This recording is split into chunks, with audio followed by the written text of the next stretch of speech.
Man, it's been a wild weekend, and to everybody affected by Helene, we know we got a major disaster in Asheville, North Carolina.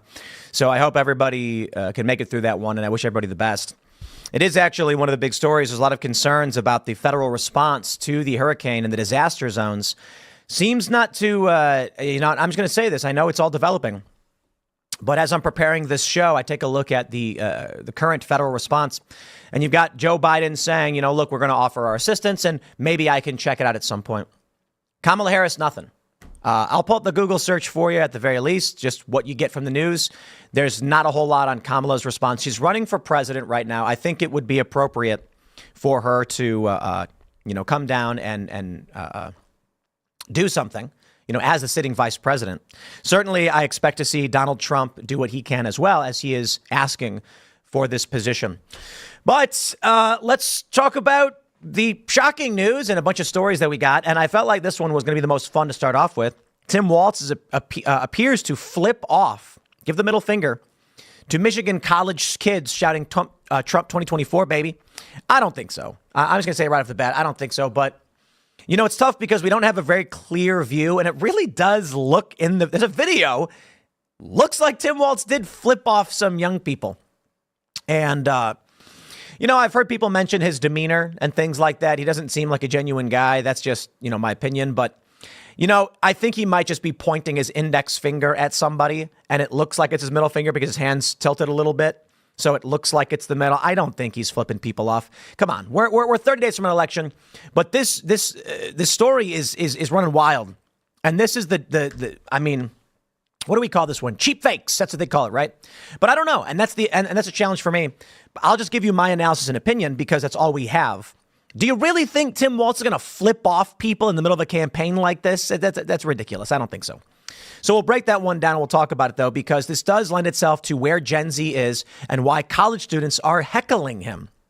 As much as I think this is a fun story to tackle with the accusations and, I guess somewhat defend Tim Walz, although I could be wrong. He may actually be flipping them off. I mean, it's up to you.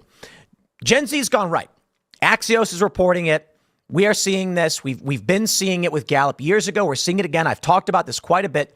Gen Z has shifted rightward. And I love this because Axios has this story where they're like, with the current leftward trend of Gen Z, what we're seeing is women and LGBTQ, blah, blah. And then the next day, they're like, actually, Gen Z's gone right wing. Like, okay, great. Thanks for your analysis and opinion on what you think Gen Z is doing. The next day, they're like, actually, the data shows something else. Well, it doesn't show them all becoming staunch conservatives. They are leaning right. So we'll talk about that. Then we've got absolutely hilarious news for everybody who likes Donald Trump. Kamala Harris is underwater in Michigan. A new polls came out for battleground states showing Donald Trump leading in 5 of 7. The current RCP no toss-up map predicts a Donald Trump victory. And while Alan Lichtman, the Nostradamus of politics, says, nope, I'm right, Trump's going to lose, Nate Silver is giving the edge to Kamala Harris. So we still have to see where this is going. And I'll tell you where it's going if you side with Democrats. John Kerry's got a viral video where he says that the First Amendment is in the way. It's a major obstacle. And he basically says publicly, if we get elected, we can get rid of this stuff. So you know what that looks like. And I want to give a shout out to Matt Taibbi. I was hanging out at Rescue the Republic yesterday. Massive event in D.C. It was really fun to hang out with everybody and see everybody down there. And as Matt Taibbi was bringing this up, and he was like, do you see this? I made a comment about, just John Kerry sitting with black ooze pouring out of his mouth as he speaks. And Matt was like, that's good. I want to say that. Can I bring that? I was like, oh, dude. And he gave me a shout out. So shout out Matt Taibbi. It was an honor and a privilege to meet you and talk about these things. So we'll get into that. And then we've got more big news, especially coming out of yesterday's Rescue the Republic event, where Hollywood A-lister Zachary Levi came out in support of Donald Trump, talked about environmental toxins. It was really amazing to see this event, you guys. I was there. It was incredible to see liberals and conservatives together, united. These Kennedy Democrats hanging out. And I'm like, kind of weird to see these liberal guys, but they're all hanging out. They're people with MAGA hats, people with green Make America Healthy Again hats. And so it really was something really awesome. So we'll get into all that news. Before we get started, my friends, guess what? The song, it has dropped. Go to getcominghome.com. You will need to install iTunes. And let me tell you about where we're at and what's going on. This new song, Coming Home, has been released, and it is about the destruction of our cities, how, I mean, you may have seen the video already, but we've got first responders, brave men and women, etc., people who are risking everything so that we can all have a better life. But the people who are supposed to be here running the show have dropped the ball. Our cities are in decay. They are falling apart, and people are suffering. The economy is not good. And so it's not an overtly political song. We're just talking about what it's like to come home and see what's become of our once great cities. And it's kind of sad because, I go to D.C. for this big event, and there's so much beauty in this place. But you can really see it by neighborhood with homeless camps by bridges. And this is not even the highway. This is the middle of D.C. Where are we? We're like in Georgetown. Okay, we're like a nice area. And there's homeless camps everywhere. And I'm just thinking to myself, the people who are supposed to be in charge have dropped the ball, and you've got people who keep voting for these problems and making everything worse. They want to talk about how we need workers, got to get the job numbers up. We got workers here who are struggling. We got a mental health crisis. Anyway, go to Get Coming Home, and I'll tell you why we're doing the iTunes thing. It used to be in music, if you sold the most music, that's what the charts were based off of. Now we have radio airplay, where if the radio station puts you in rotation, they're going to say, wow, look at you, you're top charting. But that's just industry choice. And now we have something called DSP's digital streaming playlists, where they once again will choose to put you in rotation, giving you free advertising, free space, free marketing, boosting your song, and then saying, wow, you're the best song ever. So a lot of people, when they open up their Spotify, their apps, Pandora, whatever it is you're using, you might get an autoplay song, and it's going to be one of these top artists that you know about. They just choose to put that in rotation. To be fair, there is the assumption that top artists are going to get more play, so it's better than anyone else. But so we said, okay, we can release music too, and we'll work twice as hard, 10 times as hard, and we will play, go through your metrics to show that we got good music too. And they're manipulating the game to make sure artists like us and many others, even it happens to Tom McDonald more than us, and he's way bigger than we are. So we said, okay, this time around, we're going to sell through iTunes because that they can't deny. We sold 35,000 copies, 35,000 of Together Again. I believe that was the number. And they said it didn't count. What should have been probably the most sold song of the week, number one. And they said, no, we're not going to count that. So if you want to support our work, you want to check out the song, I really would appreciate it. Phil Labonte is guest performing on the song. It's an honor and a privilege, Phil. He closes out the song in the final big explosive moments. You'll need iTunes to buy it. Get Coming Home. Really do appreciate it. But don't forget to pick up your Cast Brew coffee if you haven't restocked. We love Cast Brew coffee. And become a member at timcast.com. Go to timcast.com, click join us, become a member directly to support our work. We really do appreciate all your support. As a member, you get access to the Discord server. And we're having a big election day party. We are going to be issuing, there's only 30 tickets for our election day party because what we wanted to do was either a big event or a private event. We decided to settle on a half and half. That is, we don't have a lot of space. So we're going to be doing an extended show, probably from around 5 p.m. until 2 a.m. They're not going to give us the election results anyway, but, so we'll have everybody hanging out, talking, having a good time. And so we're going to be issuing 30 tickets, but we're going to start with only our elite members. These are the people who really have supported us, $100 a month. We love and appreciate you guys and all your support. So we're going to have those tickets available. And if the elite members don't all decide to come, then we'll open up to our regular members to be able to buy tickets and come. So support our work if you want. And, I hate doing monetary gatekeeping kind of things like this. But if we open it up to semi-public with tickets, we have insurance requirements, security requirements, and then we want to have food and catering stuff. So it does cost quite a bit to be able to do this, but we want to, and this is the best compromise we had. So again, smash that like button right now. If everybody who is watching smashed that like button, we'd have 200, 300,000 likes on this video. I think YouTube would probably launch us to the front page if that happened. And share the show with your friends. Really do appreciate it. You can follow me on X. Let's talk news, baby. We got this from the Post-Millennial. Tim Walz appears, is it Waltz, like a T or a waltz? Appears to flip off Michigan college kids shouting Trump 2024, baby, at college football game. Check this out. So, I mean, it's right there. And, I got to be honest, I watched the video and immediately I'm like, there's no way Tim Walz actually flipped off any of these kids. So I'm going to say this right now.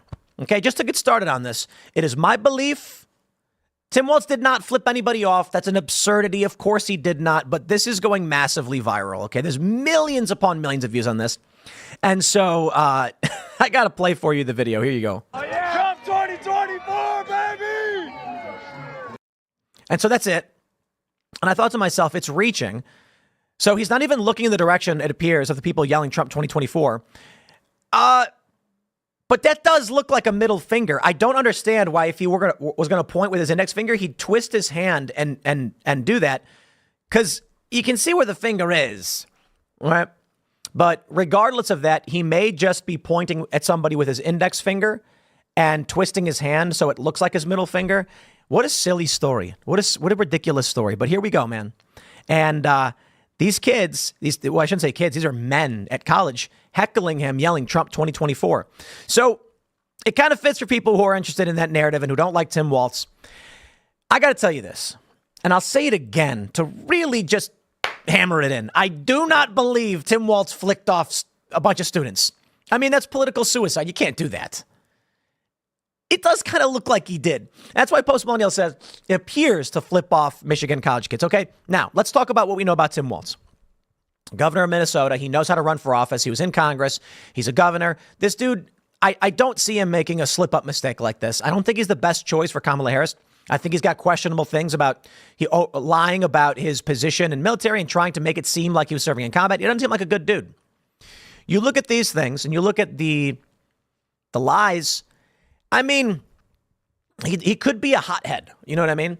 So you got a guy who lies about the weirdest things. And I got to tell you, okay, lying about your rank in the military is despicable. In many instances, actually a crime in certain circumstances if you claim to have gotten rewards or things like awards. And so that's disgusting. To say things like I served in war and things like that when he didn't, and he's using like assumptive language to trick people into thinking he was in combat. He does these things where he's like, you know, I served in this military. And when I was in Bagram, and it's like, whoa. He did serve in the National Guard. And then later, as a member of Congress, he was at Bagram. But you see how you do it? You know, if I said something like, I've seen combat. You know, when I was over in Ukraine, what is that? What are people going to think if they hear that I was there during the conflict? I've seen low-level conflict. I've not seen war or anything like this, but that's the trick, the language that he uses. So here's a guy who does a campaign with Kamala Harris where she's like, what do you eat or whatever? And he's like, I make white guy tacos. And that's how he says, white guy tacos. And she's like, what's that? Tuna and mayonnaise? Like, what? And I first of all, that's called a wrap, not a taco, okay? And he goes, just beef and cheese. She's like, do you season it? He's like, no. Oh, come on, dude. This guy he lies about weird things for politics. And that's the other thing I'd say about him. Look, a guy who lies like this, I don't see pulling off a middle finger. I just don't see it. You can call him a hothead. You can say a lot of things, but this guy's running. He knows how to run. He's going to lie to your face. He's going to claim he doesn't put black pepper. No, that's what he said. The spiciest thing in Minnesota is black pepper. It's like, dude, come on. I don't see him playing this game. Here we go. They say Vice presidential candidate Tim Walz appeared to give the middle finger to Michigan college students in Ann Arbor Sunday when he was attending the Michigan-Minnesota college football game. Fans booed Walz and told him to get out of here and shouted 2024, baby. Walz watched the game from a private box by former U.S. Rep. Beto O'Rourke, according to Fox News. Human Events senior contributor Charlie Kirk posted on X, Tim Walz gets heckled by students at the Michigan game, then appears to flip off the students, really showing his ex-teacher vice presidential maturity, getting rattled by some college kids weak. Walz detractors were quick to reply, Tim Walz really showing his true colors here. If he can't handle getting heckled by some students, how's he going to handle the big stuff? Time to grow up, young man. Think the woke mind virus is taking a toll on common sense. Toughen up. Do they got any defense of the? No, they don't. On Saturday, former President Donald Trump attended the football game between the University of Alabama and University of Georgia. Fans greeted the Republican presidential candidate with cheers, and Trump spoke with those in attendance. Now, here's what I want to see right now. I don't care about football. I want to see Donald Trump heading down to the best of his abilities to Asheville and using his personal resources to help these people. I saw Nick Sorter deploying some Starlink, and I said, based. Great work, you guys. I really appreciate everybody who's helping out Asheville, North Carolina after this hurricane came in and cut them off. Flooding, power outages. It's a disaster. Now, I believe Kamala Harris and Joe Biden have a much bigger responsibility as the sitting president and vice president. Kamala Harris should have responded immediately. And I don't see anything in the news about this. It seems to just be blank. Joe Biden's offering up assistance. I appreciate that. And I'm not going to play politics. Kamala Harris, she should fly down. She should offer assistance, same as Trump, but she does have a responsibility as vice president. Kamala Harris comes down there and offers her help. She gets my praise. I don't like her. I don't like her politics. I don't think she has the experience to be the president of the United States. I think her tie-breaking votes in the Senate have been very, very bad. But if she can go down there and help some people, I will give credit where credit is due to anybody who wants to help people in disaster. Let's set aside, talking about what should not, et cetera, et cetera. What I don't see right now, I don't see it, okay? And this is a disaster. I think Kamala should have first thing said, I am the sitting vice president. I am going to make this trip. Let's make it happen now, okay? And I want to see that. But I don't see any reports on it, and I'm not seeing anything, so I'm not gonna dive too deep in that. But let's talk about why it was that Tim Walz is even getting heckled at a college game like this. Tim Walz shows up, and how is it possible that he could even be accused of flipping off the bird to a bunch of kids? Because the kids are heckling him. Well, again, I can't say kids. These are men, okay? These are adult men. You're 18, you're a man, okay? Welcome to being a man. America's youngest voters turn right. Take a look at this stuff. This is, here we go, baby. From Axios. Share of young American men who say they identify with select political ideologies. Here we go. Liberal, 22%. Conservative, 26%. And moderate, 48%. Now, here's what's fascinating. That's 18 to 24. 25 to 29, 27% are liberal, 21% of conservative, 48 are still moderate. So when you take a look at, this is from the Harvard Kennedy School Institute of Politics, from 18 to 29, you are still getting a big moderate burst. From 25 to 29, it seems to lean Democrat. 18 to 24 is going conservative, baby. And you know why? Because I say it all the time, and I'm going to say it again. It's because conservatives have more babies. And that's all that matters. So let me tell you this, my friends. I'm going to put it this way. I have long made the argument, the point, that the future will be conservative. And I've been pointing to this. I tell you this, okay? There's a lot to break down here, and I'll get all the feminists mad. And feminists are going to lose their mind over this segment. Conservatives have kids. Liberals are more likely to abort or sterilize. The sterilization of kids is much, much more rare than abortion, okay? Abortion is terrifyingly ubiquitous. But the gender transition stuff is becoming more common among the left, among liberals. But it's still like in the thousands, you know what I mean? Which is bad, don't get me wrong, but it's nowhere near abortion. Abortion is crazy. Now, conservatives are having kids and they're raising their kids. And I hear this all the time from conservatives saying, yeah, but the institutions and the schools are going to indoctrinate conservative kids and turn them into liberals. Well, it ain't happening. As I predicted, 18 to 24-year-olds skewing Republican and moderate away from Democrat. I told y'all this was going to happen, and we are seeing it now. Don't get me wrong. It's among men. Actually, no, this doesn't say men, does it? No, this is men and women. Holy crap. It says men, but the poll just says among 18 to 29-year-olds. So it could be men, don't get me wrong, and women may be leaning leftward. But I'm going to break that one down for you as well as to why that does not matter. Okay, and it's going to piss off the feminists, but I don't care. They're wrong.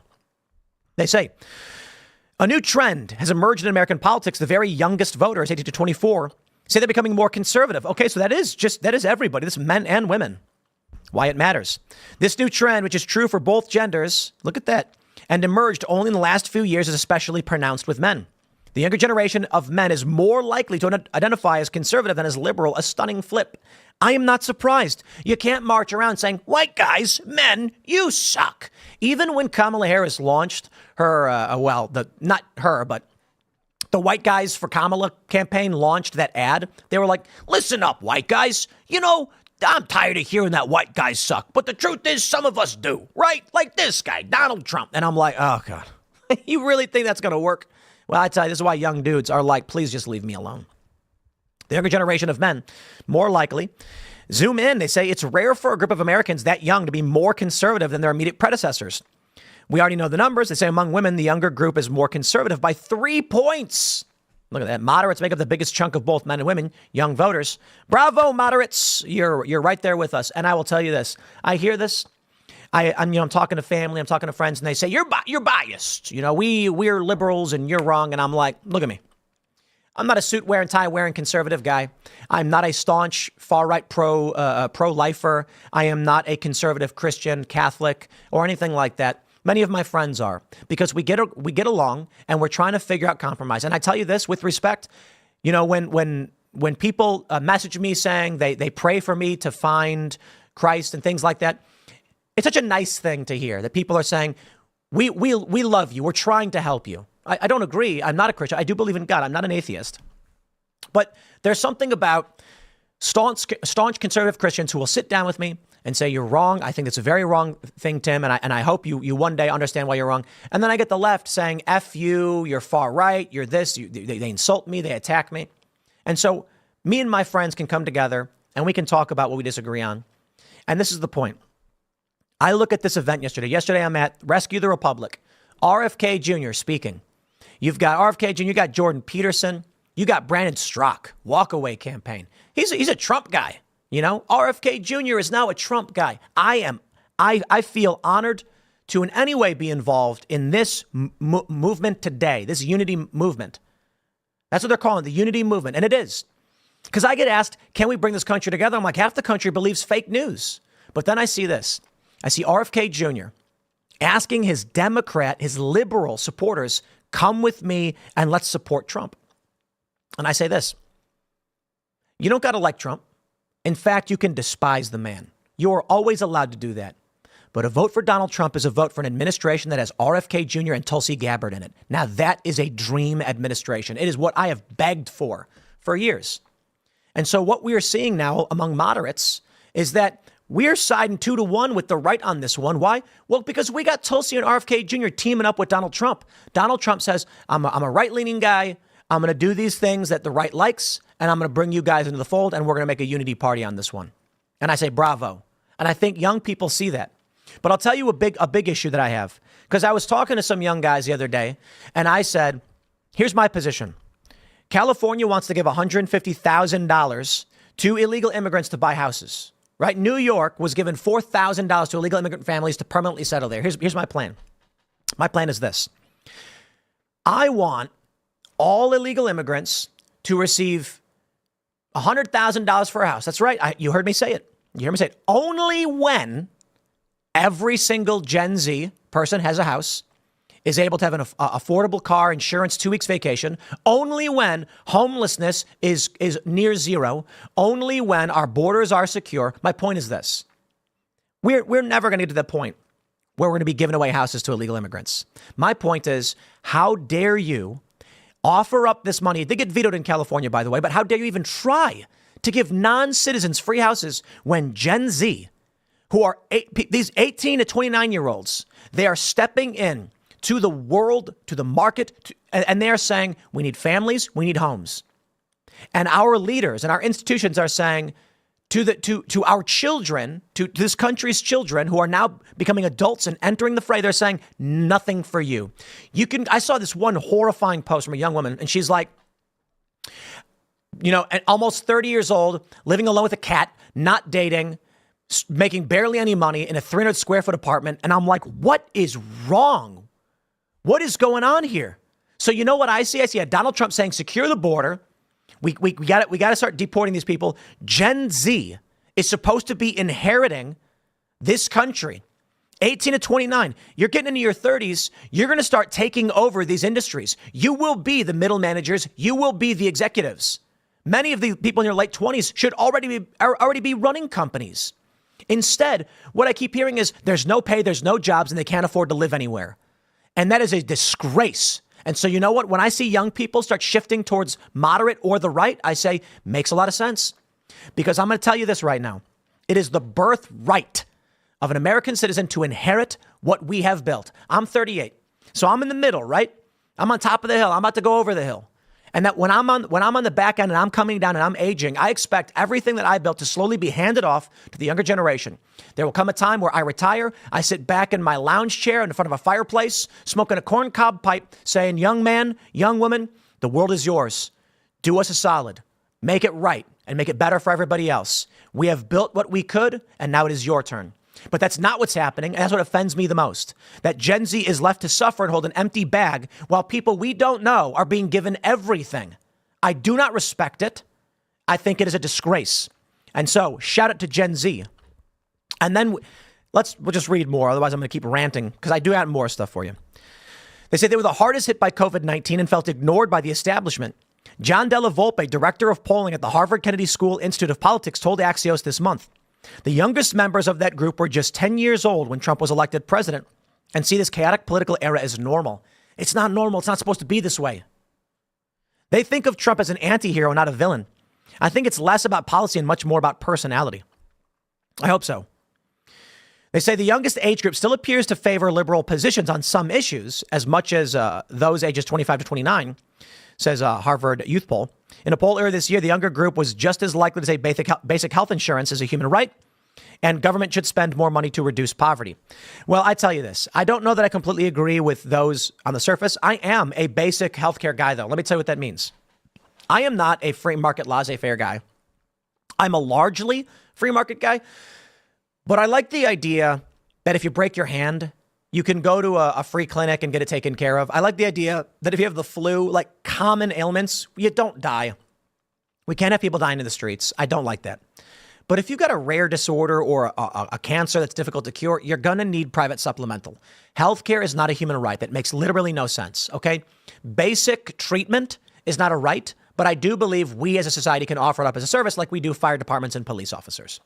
But that is extremely limited and lower cost. This idea that we can give everybody healthcare is an absurdity. Some diseases have rare treatments that are very expensive. We can't give it to everybody. But we can set a bone. You know what I mean? So, that's kind of where I lean on this one. I'm kind of a liberal leaning dude. I just see the modern Democratic Party has gone completely nuts. They've lost their minds. Here's what I love, though. Take a look at this from Axios. Behind the coming Gen Z political wave. Ah, yes, look at this. Women and LGBTQ members of Gen Z are more politically engaged than young voters of earlier generations. The out-of-the-gate leftward tilt could have a transformative impact, a new book argues. And then a day later, they do a poll and they're like, oh, actually, Gen Z is slightly more conservative. So, about that. Sure, make your argument, whatever. Gen Z think they're underpaid in the workforce, and they are. So let's bring it full circle, right? Why was Tim Walz heckled? People are yelling at him, Trump 2024, or they're booing him. Kamala Harris, along with all the other Democrats, were asked in 2019 in the Democratic primary, will you decriminalize border crossings and make it a civil offense? Civil, meaning you get a petty offense and welcome to the country. Yes, they said. I will state this again with pride, with honor. Gen Z is owed everything. And I know a lot of people rag on Gen Z. I did a segment last week where, Gen Z is getting fired because they're lazy, they don't want to work and things like this. And that's true for many of them. I'm not going to deny that, but it doesn't matter. Okay? You can think Gen Z is vapid, vain, lazy, all that. It doesn't matter. We, as the older generations, build things that we know will be handed off to the next generation, and that's the way it has to be. We will not live forever. The octogenarians, what are we in, a septuagenocracy, we call it? That we're being ruled by a bunch of 70 and 80-year-olds? It's time to step down, retire, and hand off power. And now I can respect criticisms of Trump's age, absolutely. But I'm going to give the guy one last shot because he's the best president of my generation. Why? No new wars. And I will take that. Attempts at peace. And I think he has a view of this country that is beneficial and will help the younger generation. Certainly, I'd prefer someone younger. But, there's pros and there's cons across the board. I will say it again. Gen Z is underpaid. Gen Z should be. You're supposed to have a young person. And everybody who's got a kid knows this. You teach them everything you can. You prepare them for the future. We have been failing that for the younger generation. If you've got a problem with Gen Z and you think many of them are lazy and vain and all that, that's because you as a society did not teach younger generation properly. I look at the older generation. They say, this generation's so screwed up. Like, well, who raised us? Who set the world for us? That's the point. We have our own kids. I think the responsibility starts at home. Take care of your kids, make money, protect your family. All those things are important. As a society, we need to make sure that as we age, we're going to be handing off these positions to younger people entering the workforce. Sooner or later, they'll be handed the keys to the castle. Right now, that's not happening. Not only has our country failed many of our young people with these ridiculous books in schools, these horrible teachers, these nasty teachers, these ideological teachers, wrongly and badly ideological. After they're told all these weird things that scramble their brains and don't get them prepared for what's to come in the market, we then see that the keys are being handed off to non-citizens. It's as if they intentionally sabotage Gen Z and then invited in strangers to come and take their place. Hey, that factory job, we're not going to give it to the young person who needs to work. We're going to give it to you, stranger, who just showed up yesterday. Maybe you're a criminal. 660,000 at-large criminals, including murderers and robbers and rapists. coming across the border. Don't care, they say. They want to give you they want to give you the right to vote. They want to give you a path to citizenship. Our responsibility is to our citizens, our young people. So I will say this. I look at what's going on, and I hope you all stand firm and agree. We need Gen Z to vote. We need you guys to help. Many of us are trying, knowing that you need to be prepared. Lord help me. I want to tell you this. If I'm going to be 65 years old and running this company, okay, I will retire to some degree. I'll probably keep up appearances. I imagine I'll always be ranting about something. But I need to know that there's going to be a young man and woman who are ready to step up and take the reins of whatever it is we're building. I've talked about this. We bought property in West Virginia. It's big. From the ground up, we constructed a large building. This building will live longer than me, whatever that means. And so I need to know that Gen Z, Gen Alpha, and those who come next are prepared. Responsibility, leadership, honor, loyalty. And so as I am moving on along with everybody else, I will, it's funny because I'd say throw the keys, key cards or passwords or whatever it is. I expect one day to hand that card off to a young person and say, you got this. I want to believe that that's going to happen. I know there are a lot of young people who truly believe in this, and they exist, but they're becoming harder and harder to find. And that means, I got to tell you, understand this market competition, my friends. I'm running a company, okay? We got young people who work here. I believe in them. When all of these companies, these Fortune 500s and everything, when they start seeing retirements from the boomers and Gen X and millennials are taking over, there is going to be a shortage of managerial power.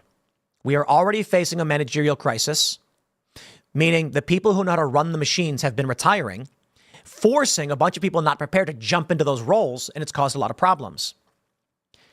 When I am entering retirement, and you and everybody else, there's going to be, let's say there's 10 retirements, there's going to be 5 viable candidates, and they are all going to compete. What does that mean? 10 companies seeing C-suite retirements, and they say, we need some young people. Gen Z will be in their 40s or whatever, and say, who can take the keys? And they'll be like, we don't have anybody. We don't. And you're going to have 10 companies, and they're all going to be fielding offers, and it'll be great. Those young people are going to be rich, they'll be wealthy. But I'm hoping that we can correct this ship. And those that are Gen Z, we see them shifting rightward because they're realizing it. And so I think I'm going to be optimistic on this one, that although they may have been let down largely, there's a cold splash of water in the face that's made many of them realize. Now, I tell you this, guys, to all the Gen Z people listening to this show, I hope you tell your friends this. I hope you tell all of your friends that you deserve every skyscraper, every bridge, every road, not the non-citizens who have entered this country illegally. Everything that was built for you. It really was. I know there are a lot of people who are going to say, they don't deserve it. They're young. No, that's not true. That's not true at all. We can criticize the younger generations. We can hope that they do better. But we all know that one day we pass on. I'm only 38. Don't get me wrong. I'm going to be here for a while. But I know many of you listening who may be older, this is the mentality we need to have. You will leave this world like everybody else. So will I. And they need to be ready to inherit it. And that's why we built it. We built it because we're going to make the lives better for those who come after us. We are planting trees whose shade we know we will never sit beneath. And one day they will wake up and they will see a great tree keeping them cool in the summer. And we say, you deserved it. We did this for you. And I don't want to see this country be given away to people who have come here illegally, violated our laws, treated us with disrespect while our own children are left out in the cold. Now, we build it for them. Shout out, guys. This is the most important fight. And I think if Gen Z comes around this election and they say, Donald Trump it is, we might actually start securing this future for the people who deserve it the most, those who come after us. So smash that like button, my friends. Become a member at timcast.com. Follow me on X. We got the next segment coming up. That is the election. Kamala Harris underwater. Donald Trump seems to be winning. We're going to jump to super chats for everybody else. So once again, like I said, become a member and pick up the song getcominghome.com on iTunes. Maybe we could incorporate that message. I really do believe that, Gen Z deserves everything. I'm here. I'm building stuff. And, let me just say one more thing. When I'm young and I'm struggling, And I'm wondering, how do I get from here to there? I see these people who are well off, they're wealthy, they're succeeding, they have jobs, careers, families, businesses, and it feels like an insurmountable task. And then as I get older and I work hard and I study and I figure things out, it seems to get easier to a certain degree. Everybody's trying to work on things. It is because as I get older, I start inheriting certain things the way every young person begins to. An older person retires, a job availability emerges in a position that pays well. And you can, as a young person, you move up and you gain those skills and that opportunity. And that needs to be there for the next generation. Let's grab some of your super chats, ladies and gentlemen. And I'll give a shout out to the Boomers and Gen X, always big fans. Boomers, you guys made Star Trek The Next Generation, which is the greatest TV show ever made, period. And I will always love and respect it. And Gen Xers have always been the cool kids in the room who have kept calm. And, you know, millennials, I don't know where you went wrong. Okay, I don't know. I'm a millennial. We half of them are, I don't know. The internet fried their brain. So I can throw some blame at the older generations, but, you know, for the most part, credit to for the good things. Let's give credit for the good things. All right, let's grab some super chats before jumping on to that next segment. Jason Dixon says, with $200 billion to Ukraine and $7K to Hawaii, how many cents will Appalachia get? Wrong race? Of all the places in this country, you know what I mean? Michigan needs help. Appalachia needs help. And that means, you know, we got Tennessee, Kentucky, we got Ohio, we got a lot of land here and a lot of people who could use a hand up, right? And they don't get it. Ukraine does. Congratulations, Zelensky. Hope it was spent well. General Kale says, YouTube is burying this channel. I have to search for it. And when I do, the algorithm pushes a moronic leftist show called Majority Report. Shout out to Sam Cedar. That dude makes video about me like 10 times a day because it's the only thing he can do that gets views. But it's funny because I was talking to some people the other day and they were like, you know, you look at his channel and he gets like 40 to 70K. Sometimes he'll have a big show, but then he does a video about me and Dave Rubin and it's like 500,000 views. And I'm like, well, you know, there you go. He's got to talk about something that people care about and they care about me. So I appreciate the free marketing, Sam. Bro, you know what, dude? You should probably talk about news, but I get it. You make money talking about me. It's kind of weird, but, you know, go ahead, be WWE. We'll keep talking about politics over here. But it is what it is. It is true. YouTube does bury this channel. And so, you know, we are going to start running more marketing. We've never done marketing until heavily so in the past year or two. I think the first commercial we ever ran for Timcast IRL started in July. And we had to show up for like 4 years. It's all just been organic growth. And then I was like, oh, you know, maybe we should try and reach out new markets and new demographics. And that's probably a responsibility we should do. So I do kind of feel like spending money on marketing it's a bit of activism in the same way that if we're just preaching to the choir, what are we getting done? So helping grow the show, but also reaching out to people of different demographics to hear a different message and a different take on things, I think is really good. All right. Big Cheese says, if y'all want to help the hurricane recovery, go to Grindstone Ministries to donate. Tennessee and North Carolina towns are completely wiped off the map, man. Again, I'll give a shout out to Nick Sorter, who set up a Starlink, getting hundreds of people access to the internet to communicate because cell towers were down. I mean, that was one of the coolest things I saw. Shout out, Nick. That was awesome. Clank, clank, I'm a tank says, Walz with the gun grabber Beto O'Rourke at the game. Shows what policies will be front and center in their administration. You guys, the John Kerry thing is nuts, where he's like, the First Amendment is in our way. It's like, yo, founding fathers were right.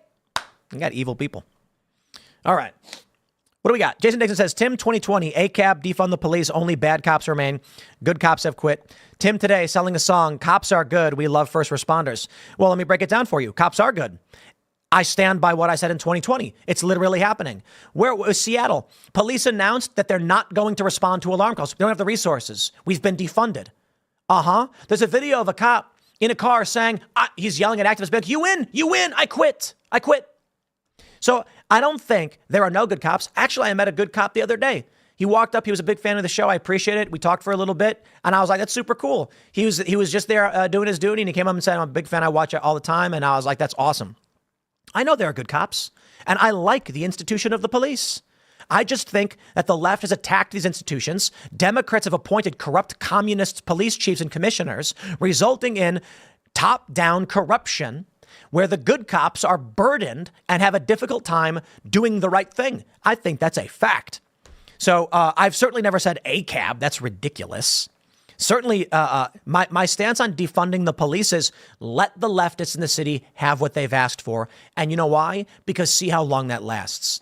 And sure enough, they immediately started demanding refunding of the police. It's funny, funding. But the song that we put out is not Cops Are Good. The song is those who have left to do their duty and serve this country come home to find something otherwise bad. And the statement about cops in that song is, where are they? When our cities fall apart with crimes, drug, disease, poverty, etc., it is a question of where the police are, defunded by corrupt politicians and institutions. All right. That one gamer says, my 14-year-old Pomeranian passed on Friday. He was from a litter of two others I had growing up. And he's been around for most of my life, born when I was 7. Rip Rhodey. Iron Man character, 2009, 2024. Sad to hear it, man. Sad to hear it. But, 14 years. That's pretty great. And you know what, man? There's this really great post where it talks about it was, I forgot what it's called, but you can Google it, like lines of friendship in lines. It's like they draw lines describing friendship. And it's like childhood friends, and the lines start off and go like this and then branch away. You get older, you stop talking. And it's just like one night stand, and it's 2 lines that like bounce and then never intersect. And then there was dog. And it's a straight line. And then right in the middle is a line right alongside it that's very short. And I'm jealous of dogs. I got to tell you, you know why? You see that one gamer, you're very sad to see that your friend is gone. But you know what warms my heart and should warm yours?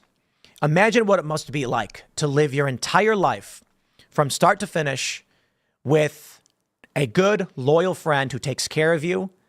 And, dogs are the lucky ones because they live 15 years, That means they're with us from start to finish, always knowing, always being around, having that pure joy and that pure love, and they never have to experience us leaving them. Sometimes it does happen. And it's a sad day for dogs indeed.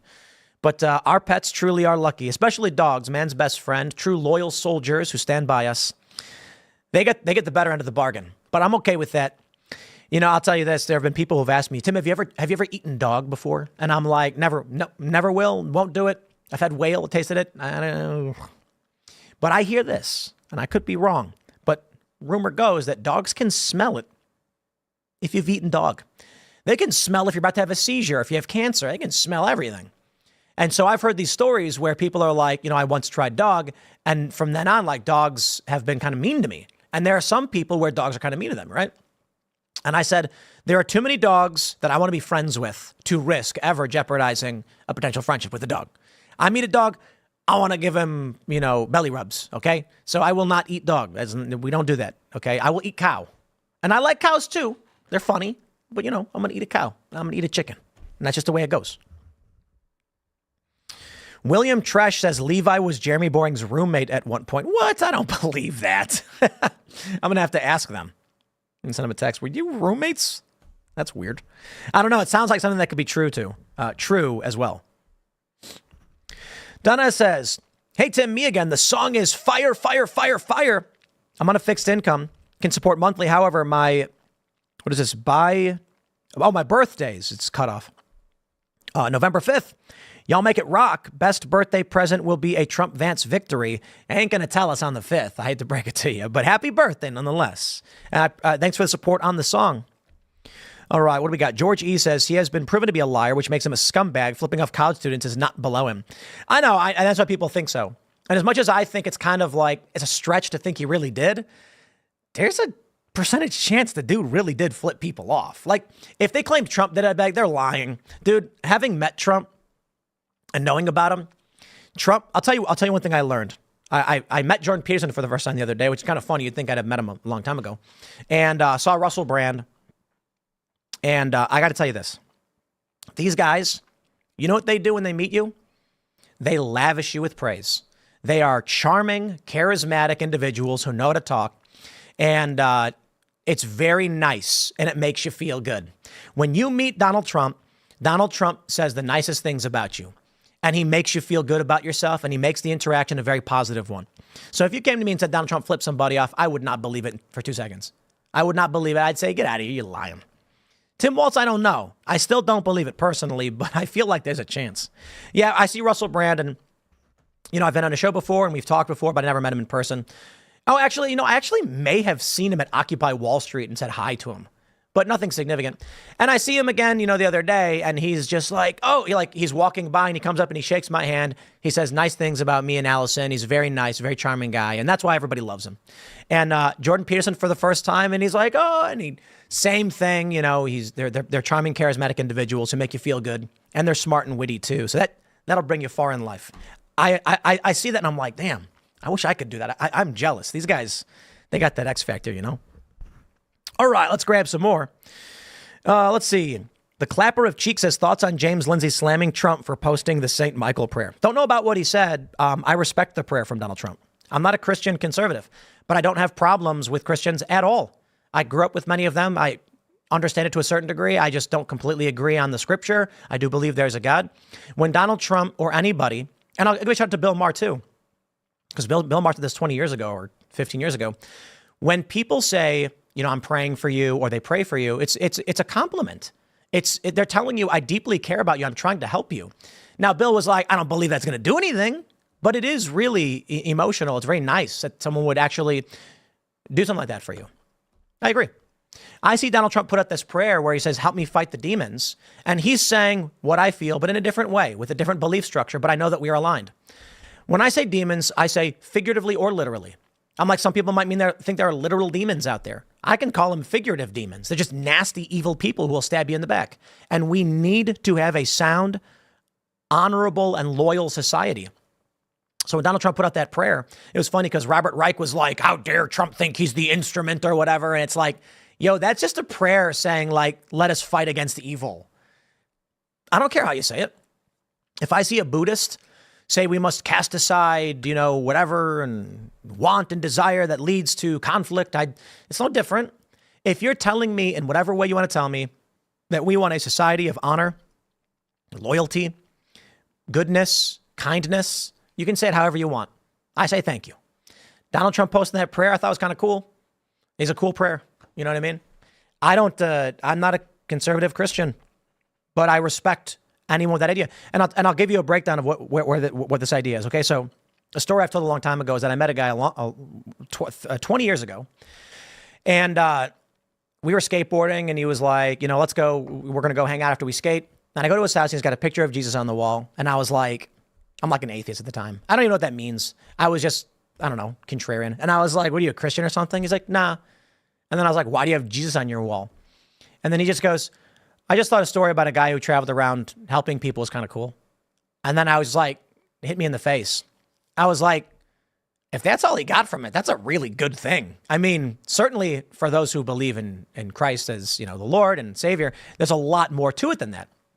But for a guy who's not a Christian and who is likely an atheist, he's like, he travels around helping people. That's really cool. And I was like, wow.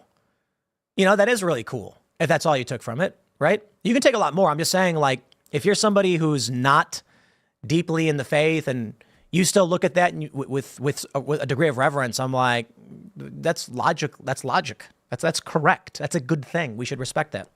And so that's kind of how I feel with this stuff. Trump can say whatever he wants to say and whatever he wants to say it. But if I understand the message and I agree with it, I think it's a good thing. Al B. Frank says, hey, Tim, did you speak with Jordan Peterson?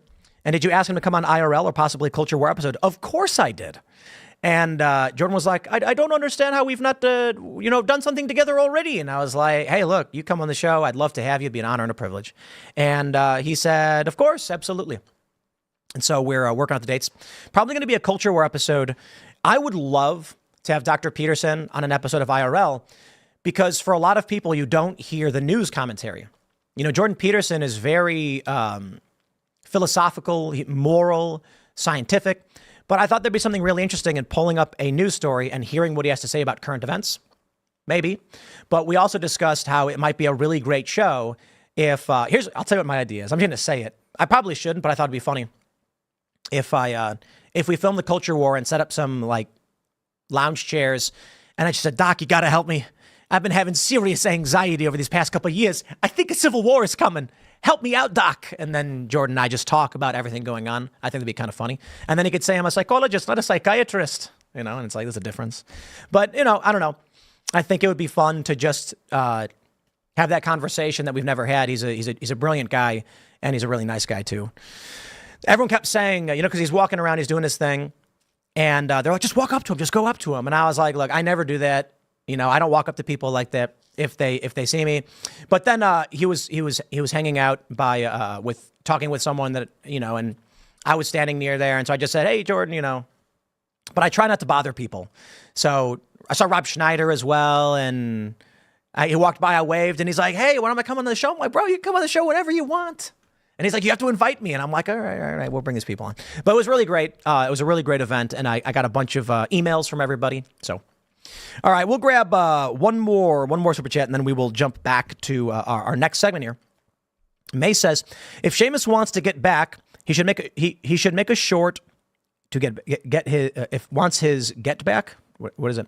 He should make a short with Haitian Tim trying to eat dancing dog. Oh, and Tim, have you seen the chief of Okeechobee trying to suspend the second due to hurricane? Whoa, what? I didn't see that. That's crazy. Seamus will be joining us very soon. He's coming back. He's going to hang out. And I tweeted the other day, Seamus ate one of my socks. That's the cat, Seamus. And then, Seamus texted me, how dare you? Shout out to Freedom Tunes. They've been killing it. Freedom Tunes have been doing a great job. All right, everybody, let's jump to this story. Here we go. Ladies and gentlemen, leaked audio from the Democrats. Kamala Harris is underwater in Michigan, and according to new polls, is down in key battleground states. It is not good news for the Democrats. And if you apply the bias of 2016 and 2020 to today, Donald Trump is likely 2 points ahead or more in the battleground states. If we want to be conservative, Trump is winning. That being said, Alan Lichtman has predicted a Harris victory, and he's only been wrong one time, so he claims. And Nate Silver is giving Kamala Harris the edge to win, but I don't buy it. With the RFK Jr. Unity Party, Tulsi Gabbard joining Donald Trump, how could this ticket lose? Shenanigans. That's how. Shadow campaign and all that. So definitely, it's looking good for Donald Trump. We're going to jump to this, but before we get started with the segment, my friends, head over to getcominghome.com.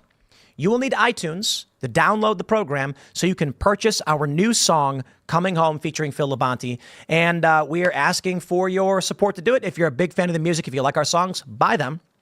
These big celebrity rock stars, they wish they could sell. They wish. They can't do it. They can't sell. And it says something for the charts and for the news and the magazines and the entertainment industry when we do these sales, because the other artists, they can't get this. Now, don't get me wrong. There are a lot of big stars that sell hundreds of thousands of albums. Okay. We are not big rock stars, but we sold, I think, 35. I think the total now might be around 40,000 singles of our last song. And they're trying to hold us back. So get iTunes, pick up our new song, Coming Home at getcominghome.com. Would greatly appreciate it. Let's read the news. From the Daily Mail, Kamala Harris has been warned her polling is underwater in the battleground state of Michigan. One of the vice president's clearest paths to victory over Donald Trump comes through winning the Great Lakes state alongside Pennsylvania and Wisconsin.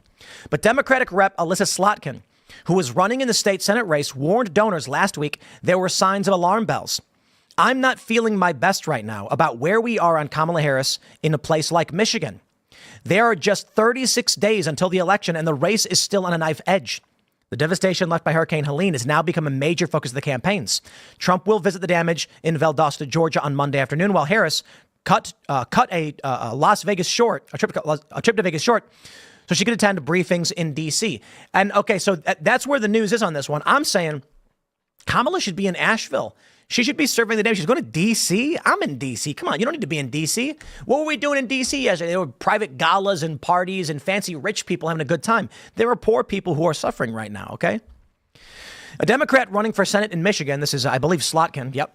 She told donors last week she wasn't feeling her best about the numbers in the Great Lakes state. Slotkin is running against the former rep, Mike Rogers, in one of the most closely watched Senate contests in the country. The outcome will be a crucial factor in determining which party has control of the upper chamber for January 25. For Harris, Michigan provides one of the simplest paths to victory, along with other blue wall states, including Wisconsin and Pennsylvania. If Trump sweeps the Sun Belt states, Harris would need to pick up at least one to have a chance of taking the White House. Ladies and gentlemen, right now, over at Real Clear Politics, we got nothing but good news for Donald Trump. It's been going back and forth. Let me pull up the Real Clear Politics betting average. I think that one matters. I think it matters indeed. And right now, Trump is down in the average. The bets are on Kamala Harris to win. We can see the average has Harris at 50.4 to win to Trump's 48. I don't know if Trump is actually winning, and he's tied over at BetSun, and he's down in every other betting market. That says a lot, but a lot of people thought Hillary Clinton was going to win. This could be Trump underdog once again, according to the media. Now, when we take a look at Real Clear polling and we do the RCP ratings as of right now, we got no idea. Nevada, Arizona, Minnesota, Wisconsin, Michigan, Pennsylvania, North Carolina, Georgia, up for grabs. Trump is currently in the lead with red and lean red states with 219 electoral votes considered to Harris Walz. That's Trump Vance to Harris Walz 215 of the states that we believe cannot shift, right? However, based on polling, if we remove the toss-ups, Donald Trump advances to 281 electoral votes, which is massive. Now, I think this map kind of makes no sense because I don't know that they have Nebraska properly allocated. But basically, according to the polls right now, and this is wild, Minnesota, Wisconsin, Michigan. Well, Minnesota doesn't matter. Minnesota goes blue. Wisconsin and Michigan go Kamala Harris. But Pennsylvania goes Trump. North Carolina and Georgia go Trump. Arizona goes Trump. Nevada goes Kamala. Kamala loses. I think that one's wild. In the top battleground polls, we can see right now Donald Trump is ahead quite a bit. Take a look at this. In Arizona, he's up 2. He got Nevada. What do we have? Nevada, Wisconsin, and Michigan. Trump is down 1.3, 0.8, and 1.4. But in Pennsylvania, North Carolina, and Georgia, Trump is up 0.2, 0.7, and 1.4. Let me tell you why this matters, ladies and gentlemen. It matters because the bias in swing states in 2016 and 2020 was between 4 points and 7 points. Let's do the conservative 4 points. Okay, Trump's winning every single battleground state and then some. Let's do the more gracious 7 points. Kamala Harris has already lost the race. There's no recovering from a 7-point drop in that regard. When we jump to the national polling, Trump v. Harris, Harris is up 2 points across the board. Rasmussen has Trump up 2. Quinnipiac has a tie. Atlas Intel, which came out about 2 weeks ago, has Trump up 3. Taking a look at this, we apply the national bias, which was 3 to 5 points, and it looks like, that would give Trump a 1-point edge nationally. At this time in 2020, Biden was up 6.6 points. 6.6 points. There you go. That's a funny way to say it, right? It's looking good for Donald Trump. We have this from Atlas Intel, which is sending shockwaves, my friends. Shockwaves, they say. Trump forecasted to be the winner with 290 electoral votes. Atlas Intel saying Trump will win Michigan, Wisconsin, Pennsylvania. He'll lose North Carolina, Georgia, and Arizona. He will win. That's amazing. Updated electoral map based on Atlas Intel. Nate Silver still giving Kamala Harris the edge with 56.3% to Trump's 43.5%, but he gives us the update. Whether we, I'll tell you this of these prediction models too with Nate Silver. His prediction models, I feel like, are pointless. I really don't understand the appeal. I got to be honest. Every day, his predictions change. It's a forecast model, okay? That's what it is. Every day, we see it either improve for someone or it improves for one or, it gets worse for the other. What's the point of that? I want you to look at it and say, forecasting out, I believe we will see this outcome, okay? Right now, saying today it's 55%, sure, and in a week, something could happen and it flips. What's the point of this, right?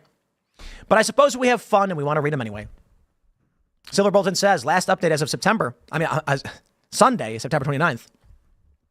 A slightly better day for Trump as a series of polls from highly rated Atlas Intel shows Trump ahead in 5 of the 7 key swing states. Though in in contrast to some recent data, the polls had Harris doing better in the Sun Belt than the Rust Belt. A lot of recent polling, the impact on the forecast is relatively minor. Silver Bolton is now classifying Rasmussen reports as an intrinsically partisan GOP pollster because of a credible report of explicit coordination with the Trump campaign, including leaked emails encouraging the Trump campaign to pay for its polls via third-party sponsors. This is way out of line for any pollster that could plausibly be called nonpartisan. However, this doesn't have much impact on the model because Rasmussen already had a strong GOP-leaning House effect. That model was accounted for.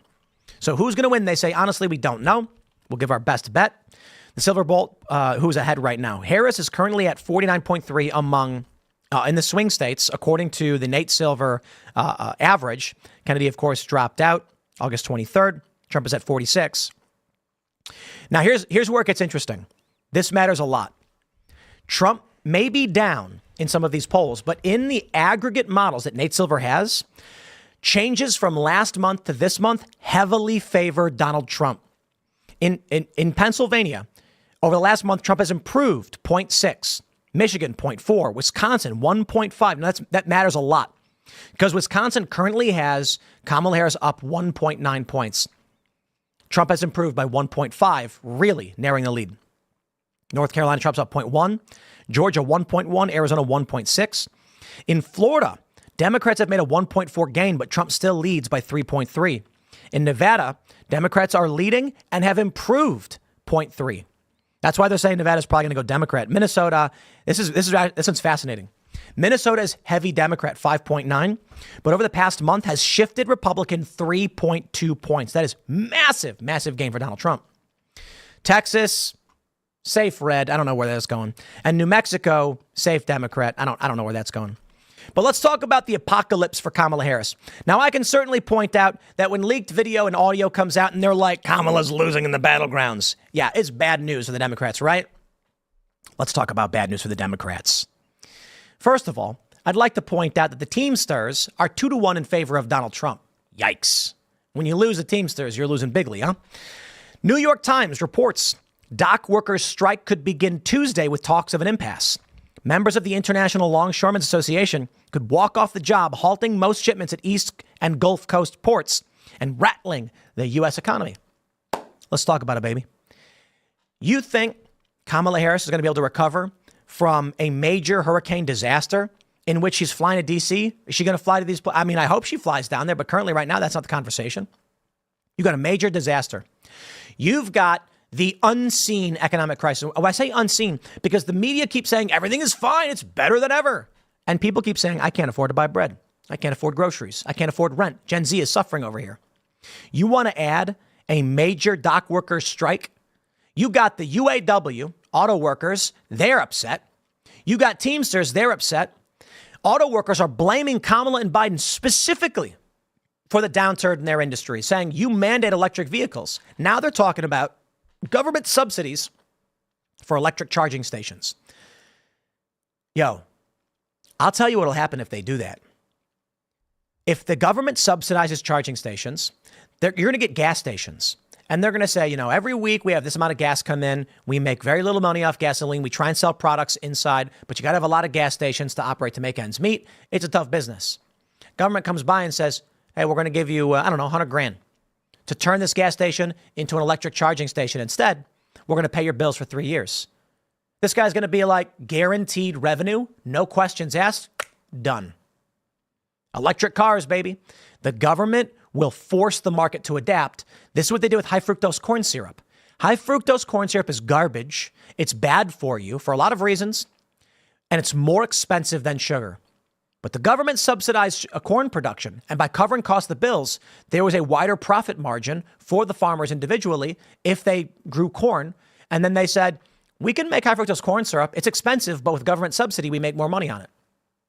Cheaper to ship, higher glycemic. That's the point. That's the dirty game they're going to play. That's going to put auto workers out of business.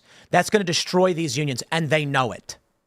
Now, these dock workers, if they go on strike and the economy is punched right in the face 30 days out from an election, that is apocalyptic news for Kamala Harris. The New York Times reports longshoremen on the eastern Gulf Coast are likely to strike on Tuesday, halting most activity at some of the busiest U.S. ports if their union employers fail to end a months-long standoff over a new labor contract.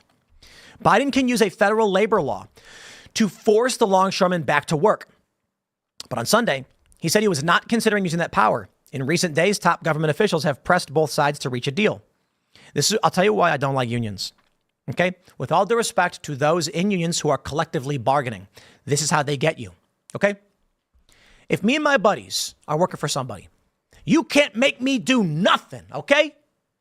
If I say I'm not being paid enough, I ain't doing this job, I can walk off whenever I want. So they make up these weird rules. If y'all decide to stop working, it's a strike that the union is organized, and we will fine you a certain amount of money every day you don't work. That's stupid. I quit. Bye-bye. You can't force me to do anything. So I tell you what happens. The idea that you can use a law to force people to work, well, we call that slavery, okay? And that don't work. If the longshoremen are not getting paid what they need, and you say you are not allowed to strike, how many of them are just going to be like, I quit. You can't make me do anything. I will not do that. Now, if Biden tried pulling that off, it would be a disaster for Democrats. That's why he can't. And that's why these longshoremen are going to get their demands. They have to. Democrats are in a tough spot. If the companies don't back down and give these workers what they want, Democrats are going to reel from it. Quote, it's not desirable for Biden and for the economy. Harley Shaken, a professor emeritus at the University of California, Berkeley, he says, but it looks like it's going to happen. Interesting. That's interesting. The ILA, which has 47,000 members, has not held a strike at all at all the East and Gulf Coast ports since 1977. The union and the United States Maritime Alliance, the employers' negotiating group, are at loggerheads over wages and benefits. The union is also resisting the use of automated machinery at the ports. Recently, big unions like the Teamsters and UAW have gotten much of what they asked for in contract negotiations. The longshoremen have even more leverage. There is no practical alternative to the East and Gulf Coast ports for moving many goods in and out of the eastern half of the country. And ports can't operate without longshoremen who move metal boxes called containers, that's right, we know that, on and off ships and handle other economically crucial cargo like cars and heavy machinery.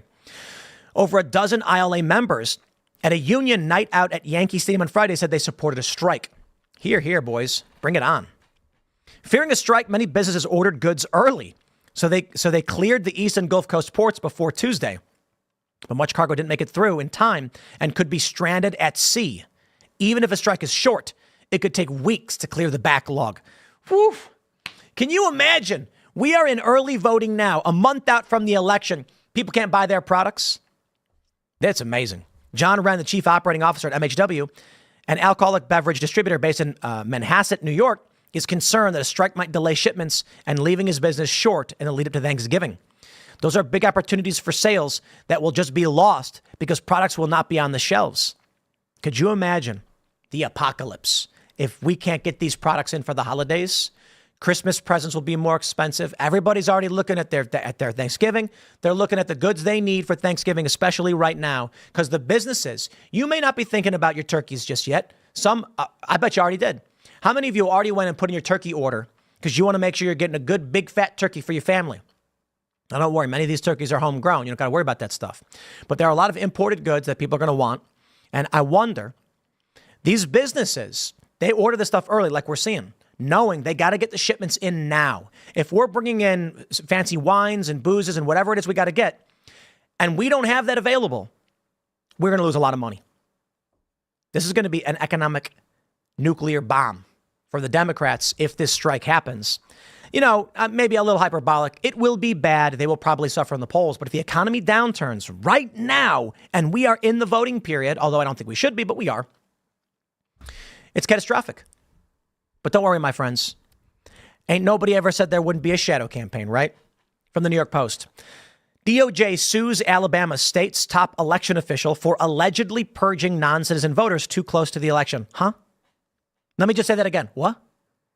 You got people who are not citizens on your voting rolls, and so you remove them, and the DOJ just sued you for this? Oh, boy. Ha! I hope you guys are ready for a shadow campaign, huh? The DOJ sued the state of Alabama and its top election official, alleging that they had removed voters who had previously been issued non-citizen identification numbers from its election rolls too close to an election day. Non-citizen identification numbers are a tax processing number issued by the Internal Revenue Service to ensure that people, including undocumented immigrants, pay taxes. Along with paying taxes, non-citizen identification numbers can provide legal migrants with securing a driver's license and providing proof of residency. After being sworn into the office in January, Alabama Secretary of State Wes Allen got to work to identify and remove 3,251 individuals who are registered to vote in Alabama who have been issued non-citizen identification numbers by the Department of Homeland Security. Quote, I have been clear that I will not tolerate the participation of non-citizens in our elections, Allen previously said in a release. I have even gone so far as to testify before a U.S. State Senate committee regarding the importance of this issue. We've examined the current voter file in an attempt to identify anyone who appears on that list that has been issued a non-citizen identification number. Now the DOJ is pushing back and has filed a lawsuit against Alabama and Allen. The agency argued that Allen violated the National Voter Registration Act of 93, which requires states to complete any changes to the voter registration list no later than 90 days before federal elections. Allen implemented the changes 84 days before, the DOJ alleged. The right to vote is one of the most sacred in this democracy. Blah, blah, blah. There's no right to vote. It's not enshrined. You do not have a right, in my opinion, you don't have a right to vote. I think that's silly. There's a lot of arguments to be made about what that really means. My point is, when this country was founded, there were requirements to vote. You had to be a landowner to prove you lived here. Now we have requirements in certain areas. So there's no guaranteed right. Though we could argue that, I suppose. The DOJ alleged that Allen's removal of voter registration also impacted natural-born citizens who were incorrectly identified as potential non-citizens. The Justice Department seeks injunctive relief that would restore the ability of impacted individuals and impacted eligible voters to vote unimpeded on Election Day.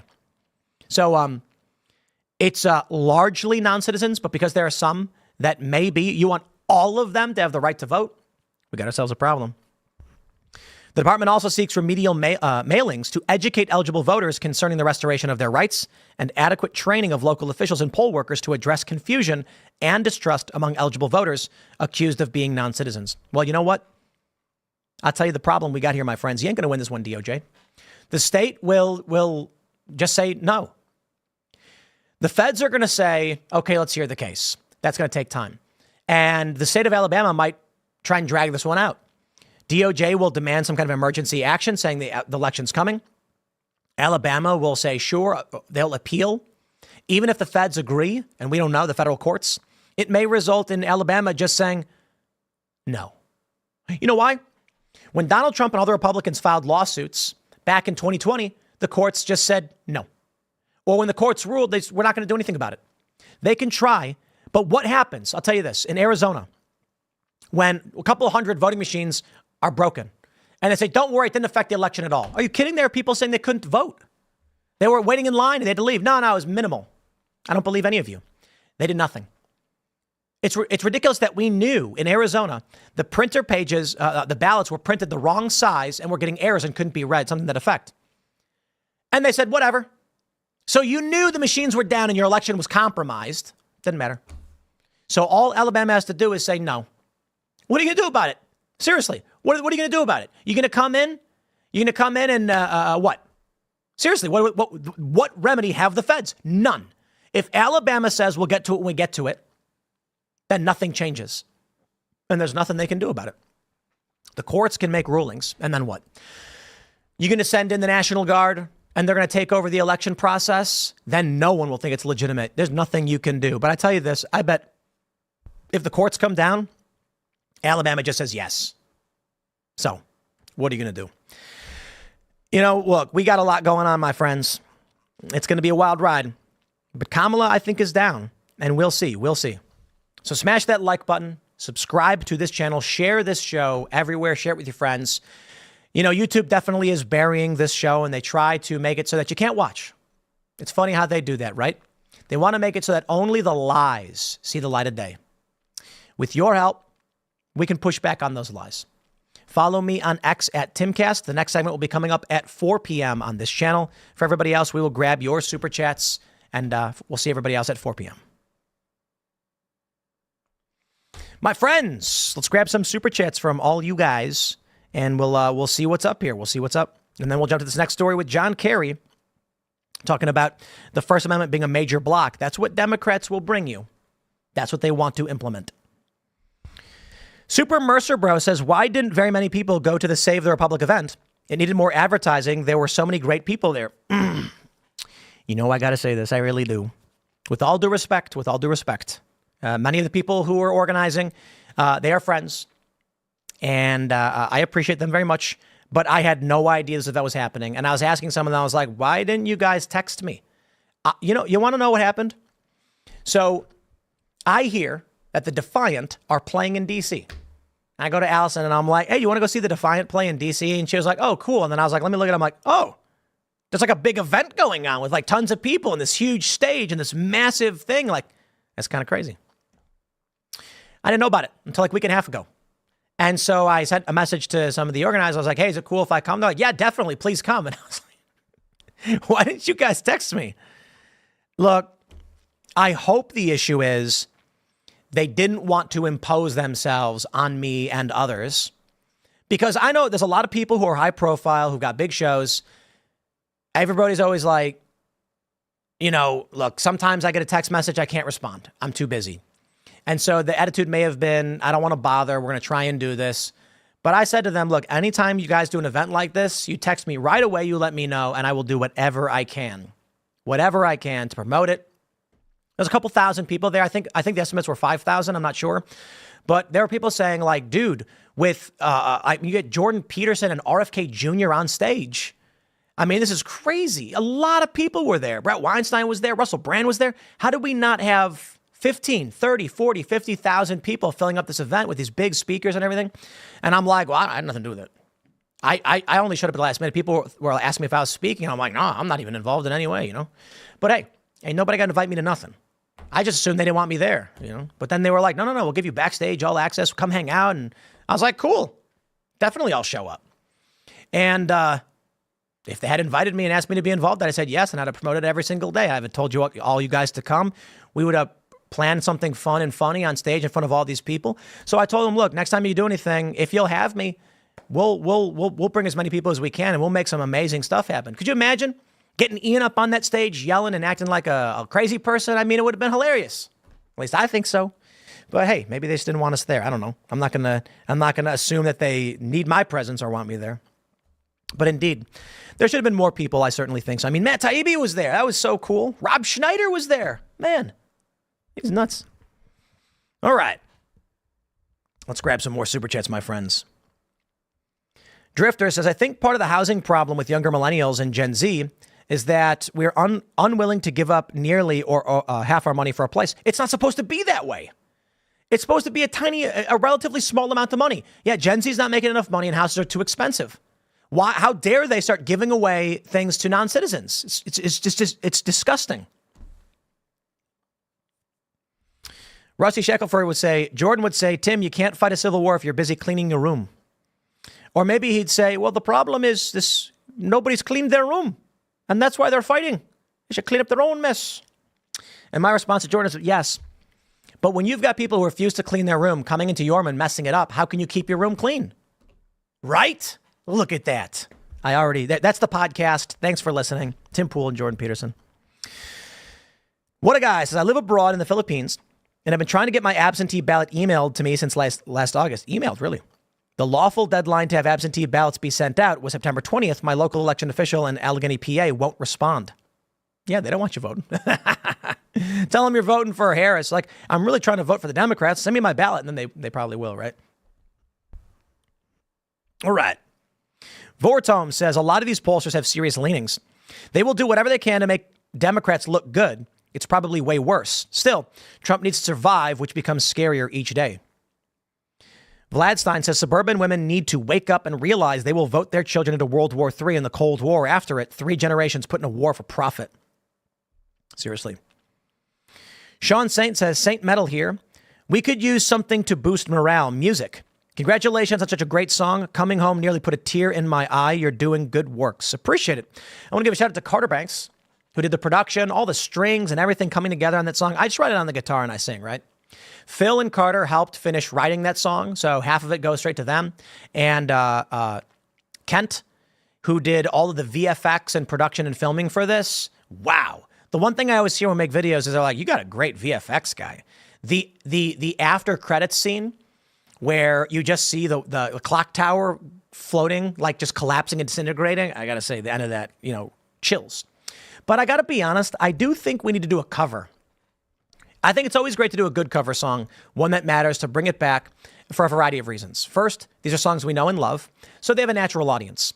But some of these songs they get to a degree forgotten. They're no longer in the circulation and so I think we could take a good old song that has a good message, make a modern version of it. We did that with Together Again as a joke, but I mean, we could do it seriously. Make a more modern version of a hit song with a powerful message and bring it back. I think Disturbed did an excellent Sound of Silence, and everybody agrees. And that song is so massively amazing. The lyrics, the message, I think is wonderful.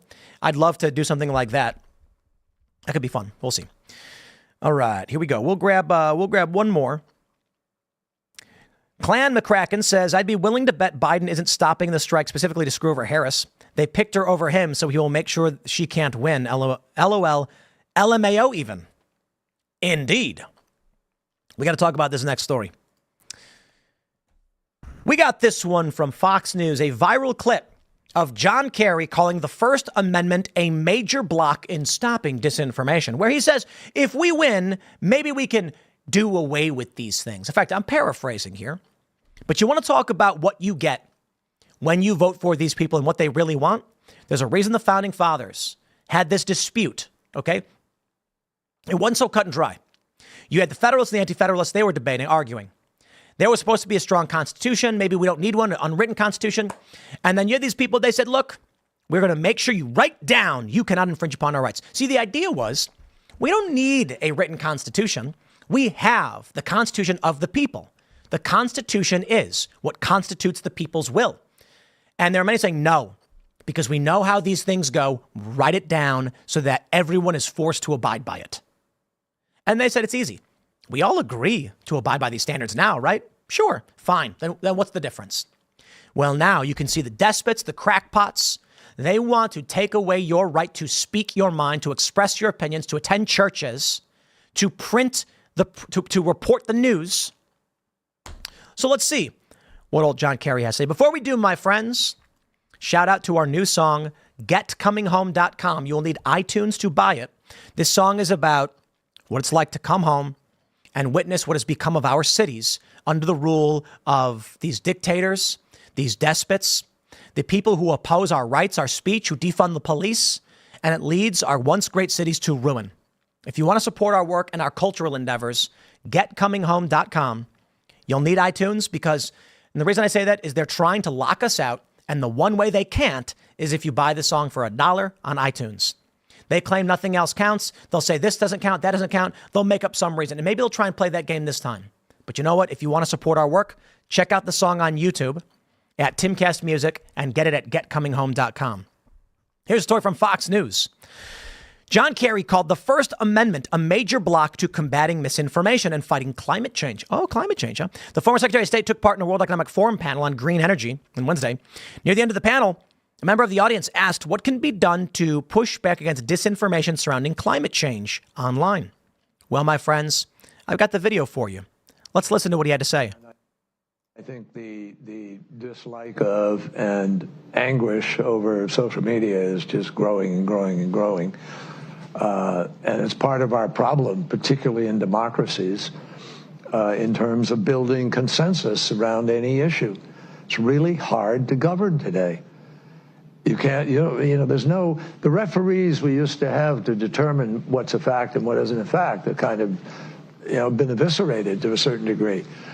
And people go and that people self-select where they go for their news or for their information. And then you just get into a vicious cycle. So it's really, really hard, much harder to build consensus today than at any time in the 45, 50 years I've been involved in this. And there's a lot of discussion now about how you curb those entities in order to guarantee that you're going to have some accountability on facts, et cetera. But look, if people go to only one source and the source they go to is sick and, has an agenda and they're putting out disinformation, our First Amendment stands as a major block to the ability to be able to just, hammer it out of existence. So what we need is to win the ground, win the right to govern by hopefully having, winning enough votes that you're free to be able to implement change. Wow. Now, obviously, there are some people in our country who are prepared to implement change in other ways. Wow. And So that's you're really questioning dangerous. really if democracy can survive unregulated social media. I think democracies are very challenged right now and have not proven they can move fast enough or big enough to deal with the challenges that we are facing. And to me, that is part of what this race, this election is all about. Will we break the fever in the United States? They're saying the quiet part out loud. Colin Wright says, no thanks. He responds, there's a very narrow way to interpret his statement as not a desire to overturn or disregard the First Amendment. But when his party has been routinely trying to censor Americans, I'm unwilling to bend over backwards to interpret his words charitably. I agree. What did he literally say? The First Amendment stands as a major block to be able to just, hammer it out of existence. He's talking about disinformation. No, he's not. They use disinformation as a buzzword to claim a moral high ground on what is really narrative control. So what does he really want? We need to win. What we need is to win the ground, win the right to govern by hopefully winning enough votes so that you're free to be able to implement change. What change? The First Amendment is a major roadblock. What do you want to change about it? If you want to deal with words you don't like, narratives you don't like, because the First Amendment allows us to have those. You see what he's saying? They say it's dis and misinformation. That's the game they play, right? That's the game they play. If I come out and I correctly point out, say, like the Burisma scandal with Joe Biden, quote, you're not getting the $1 billion. They say conspiracy theory. They play dirty games where they do this trick with fact checkers. They'll say something like a video goes viral and it will be Joe Biden at I believe it was the CF, was it the Atlantic Council? I don't know. He's talking with some guys and he says, so I go to Ukraine, I tell him, if you don't fire the prosecutor, you're not getting the $1 billion. That video is clear and anyone can watch it. Joe Biden engaging in a quid pro quo for personal gain. In my opinion, personal gain, but quid pro quo no less. He has no legal authority to do it. Now, I put that video up. It goes viral. I'm saying hypothetically. I post it. Many other people post it. How does the media deal with this disinformation, with this narrative? The fact checkers will say, did Joe Biden say, if you don't fire the prosecutor, you're not getting the $1 billion at a speech at the Council on Foreign Relations? False in big, bold letters. Then it'll give you a full page breaking down the accusations, the claim. These claims are not true. And at the bottom, it'll say, well, Joe Biden did say this. It was at the Atlantic Council, not the Council on Foreign Relations. Actually, I can't remember exactly which one it was. So let me pull that up. Was it, it wasn't the Atlantic Council. Was it the Council on, let me pull that up. Not, we'll get this one right. Getting $1 billion speech. Let's see. Joe Biden forced Ukraine to fire prosecutor for aid money, according to the Wall Street Journal video. And he was dealing with Ukraine. Come on, tell me what the location was. That's the Wall Street Journal. It was Biden Council on Foreign Relations. Okay, so they'll say something like at an Atlantic. What they'll do is the true claim of the piece will be: did Biden say you're not getting the $1 billion unless you fire the prosecutor? And then what they add to the news will be something totally unrelated that is false on Sunday. And then they'll be like, blah, blah, blah, never happened at the bottom. He did say it, but it was Saturday instead. That way, anybody who doesn't know what's going on, when they see the story, they'll see a big false. One of my favorites was NBC News' fact check. I'm going to pull this one up for you. NBC News 2016 acid wash. This is one of the greatest pieces of bunk garbage ever made. Ever made. And it's on NBC News X account still to this day. Here we go. This is what they call fact, right? NBC News, October 9th, 2016. Fact check. Trump says Clinton acid washed her email server. She did not. That's what they did. The claim. Trump says Clinton acid washed her server. Nope. The truth. Clinton's team used an app called BleachBit. She did not use a corrosive chemical. There you go, ladies and gentlemen. That's what John Kerry is talking about. You elect these people. This is the world they will bring you.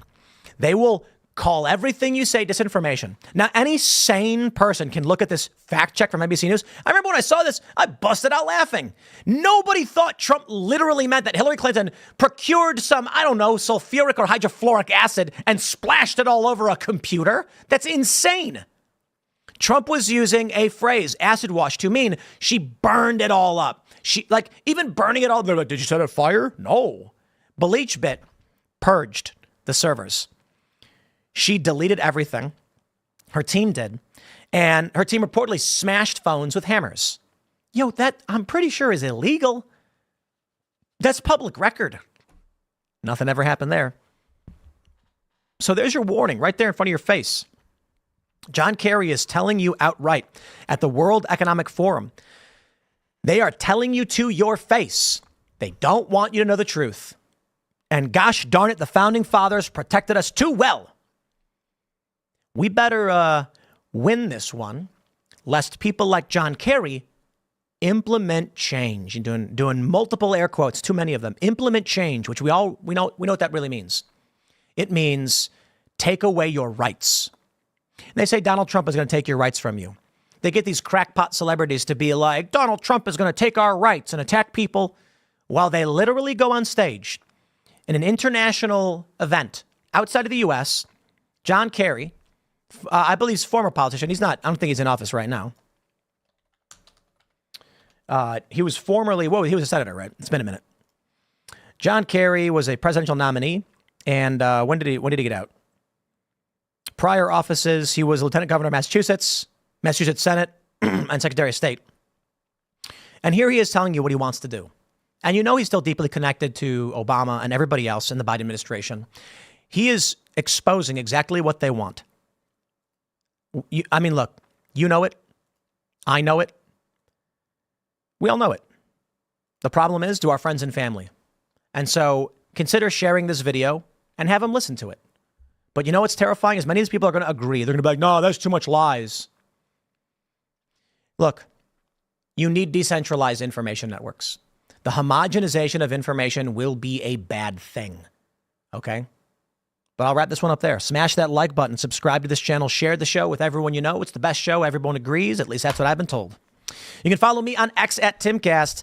Next up, we got the story shouting out Hollywood A-lister Zachary Levi supporting Donald Trump. For everybody watching live, we'll get your super chats, but for all the rest of you, we'll see you all at 6 p.m. And before we do, of course, we'll grab some super chats from you. Is this going to autoplay if I refresh this page? Websites should not be allowed to autoplay. It's doing it. Look at that. I can't stand these things. There it goes. What is it? What is this doing? Is it?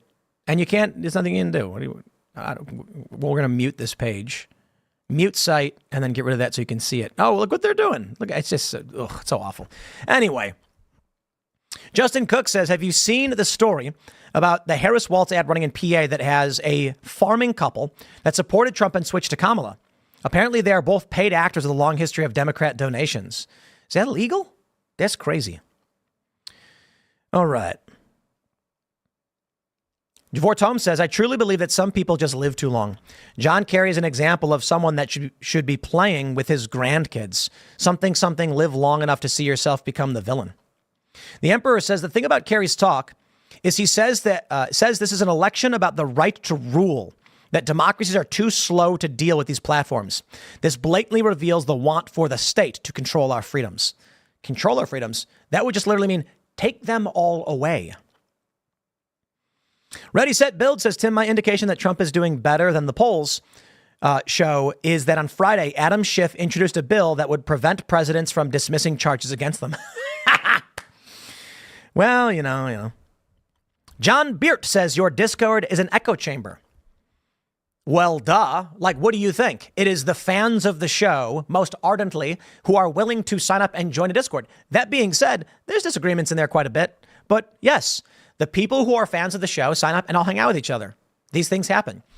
I don't think you'd like, if we were going to make a private club, physical or otherwise, and then had a bunch of people come in to debate each other, it would be a debate club. You know what I mean? If the Timcast audience wants to hang out and share ideas in which they agree with each other, that's something else. And that was always allowed. Let's grab some more super chats. Brad C says, possible cyber attack. Millions of people, including me, are without cell service. Verizon website is down and can't call customer service. I'm going to let you guys in on some crazy stuff too. Yo, I go into my phone. Okay. And you guys, I want to know this. Super chat, comment. Let me know if this happened to you. I pick up my phone. I try to call my brother. His phone number is gone from my phone. My brother. And I was like, what? And so I'm like, I go to Alice and I'm like, hey, I don't know. Chris's number is gone. And I don't know that happened. It's weird. How could that, of all numbers, right? So I'm talking, so there's some other business thing going on. I go on my phone. Allison's number is gone. Now hold on there a gosh darn minute. So this is a crazy thing. I think nothing of it. At first, I'm just like, well, that was weird. The other day, I'm at Rescue the Republic, and Deepak is there, performer, and we're backstage, and he comes up. I never met him before. We shake hands, and he's like, hey, you know Robbie, right? Robbie Mann. Shout out to Robbie Mann. And I'm like, yeah. And he's like, he's over there in the media tent. And I was like, well, let's get him in. Let's bring him in. And I was like, let me text him. Why didn't he tell me he was here? I go into my phone. I go to my messages. Nothing. Nothing from my friend. And so I type in his name. Nothing. No numbers, nothing. And I'm like, what? How did Robbie's number get deleted from my phone? And so now I'm embarrassed because I'm like, this dude probably thinks I'm full of it and just deleted his number or something. And so he goes, let me do a group text. And I was like, yeah, text us both. That's what's crazy. I'd have just called him. Here's the crazy thing. The number is gone from my phone. Not in my contact list, not in my messages. Group text come in. And then instantly on my phone, it says Robbie. And I was like, what, dude? And I showed him. I'm like, bro. And then I went into my contacts. There it was. What the? Crazy. I told Robbie. And I'm like, dude, this is crazy. I was talking to a couple other people. And when I mentioned this happened, this other guy goes, oh yeah, the same thing happened to me. Like all my contacts got erased. And I look at my phone and I see a number texting me with no name on it. And I scroll through and I'm like, who is this person? And they were deleted from my contact list. And I'm like, what the is going on? And I've heard it from 2 other people. And so I'm thinking like, was there like a glitch update on the Android software or something that caused the erasing of certain messages, certain names, or certain people? Yo, removing Robbie from my phone book made it so that like he said he texted me to let me know he's coming. I never got the message. Wild. And so I'm like, think about it. If there was a cyber attack where they just started removing certain contacts from your list without you knowing, imagine you're somebody who runs, a shipping business, and you meet a guy who is maybe a new client. And you're like, yeah, I'll circle back with you tomorrow. Let's talk. And then his number's gone from your phone, and you're like, who is it? His number's gone. I don't know. What can you do? Lost business, lost revenue, economic downturn. It's a clever move. And you know what? That guy running that warehouse is not going to go tell all his friends and report to the news a name got deleted from my phone book. He's just not going to think anything of it. So when I hear from several people that they've had this happen to them, I'm thinking like, well, it's not an accident. It's not that it's not an accident. It's not a mistake. It is happening. It wasn't just my phone. It's other people's phones. Maybe they updated Android and it caused a glitch. But some of these people I know had iPhones. So I can't tell you. Maybe it was Google related or something. Then I start thinking, I wonder if there was a cyber attack because people won't report this. How many people are going to go public and be like, help, 5 of my contacts are missing from my phone? No one's going to say anything. And that's interesting. That's a way to bog down and break economic ties, breaking communication, confusing people, making it harder to communicate in a way that goes under the radar. So I wonder, man. I wonder. Let's see. Amtri says, I wonder how many people memorize phone numbers these days? Dude, no question. I only have like 3 or 4 numbers memorized because I don't really need to learn them anymore. You punch the number in and it's their name. Plus, I use other things like X and Facebook messages. No idea, man. Common Sense Fishing says, Tim, wow, all it took was a quick Google search. Pause the video and zoom in. It's obvious he's flipping them off. Have to be blind or an idiot not to see. Google search what? Because I did Google search this. Tim Walz flipping off. I did Google search this. I did look at images of it. And it's a grainy video where it looks like it may be his index finger with his hand like that. His hand's like this, and it looks like the middle finger. I got to be honest, it does kind of look like his middle finger, but he's not pointing it at the people who just said Trump or whatever. You're allowed to believe whatever you want. That's why I said I don't know for sure. It's possible. I don't really know. All right. What do we got here? Robert Mara says rural Missouri has Harris Walz signs popping up 2 to 5. Interesting. Shake and Bake says lying and stealing to stay in power. They are losing grip and lashing out. The people need to be in power again. God bless the USA. Indeed, my friends. All right, what have we here? The Adam Schiff one, we read that one. And Pickle for Sanity says, Tim, the fantasy writer from last week here, dropped a bonus teaser on my X page, building out the world for anyone to read, short stories and mini articles for now, all canon to the world. Very cool, my friends. Well, let's jump to this last segment we got. I'm a big fan of this story. This is Sky News. Hollywood A-lister Zachary Levi announces he is standing by Donald Trump as the next president of the United States. I had the honor and the privilege to meet Zachary yesterday at Rescue the Republic. He was speaking, you can see in this video, with, I believe, who did he have? RFK. And I have the video, actually. Let me, where is it? George on X. Tulsi Gabbard and RFK Jr. Zachary Levi was speaking with them, and it was awesome to see this guy. He's a big star, you know. He's the star of Shazam. They say that Shazam, the film, saved DC Films, though they're going to still be reworking it. The Shazam sequel didn't do as well, but you know the DC WB movies had been not so good, and then Shazam came in as one of their first big hits, making $400 million. If you guys don't know him, this guy was also in the show Chuck. He's awesome. And I think his work in Shazam was absolutely amazing. So I'm a big fan. And I see him hanging out. You know, Dave Rubin was there. Shout out to Dave. And I was going to Dave, let him know that we were going to be at the event later. And then I see Zachary Levi. And I recognize him, but I don't really recognize him. And I was like, hey, sorry to interrupt. And I was like, hey. And then, you know, he's like, oh, hey, nice to meet you. And then I was like, don't I know you from somewhere? And he's like, well, I don't know you. He's like, I don't know you, but I am an actor. And I was like, oh man, like you're Shazam, dude. I'm a big fan. So mad respect. He was there. And I hope I'm not speaking out of turn by saying this, because he made some points. He said, with the way the industry is going right now, he's thinking about what he really cares about. And that is, look, we've got to have a healthy country. We have to have good food. We have to have good doctors. We can't let big pharmaceutical companies. And I'm elaborating what he said. But he said, you know, basically, what do I care about? I care about this. Make America healthy again. And so to hear him standing up while he's still actively filming and working in Hollywood at huge risk to himself, that is bravery. That is honor. That is I give tremendous respect to that. Sky reports, Hollywood A-lister Zachary Levi has declared he is standing with Donald Trump as the next president of the United States. The actor, who starred in Shazam in the 2019 superhero movie, announced his support of the 78-year-old while speaking at Trump's Reclaim America tour on Saturday. So this was yesterday. This wasn't Sunday where he made the statement, but he was at the Rescue the Republic too.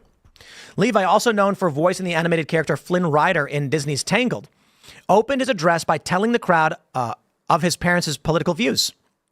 The 44-year-old described his parents as Kennedy Democrats turned Reagan Republicans who had always encouraged him to have a healthy level of distrust for the government.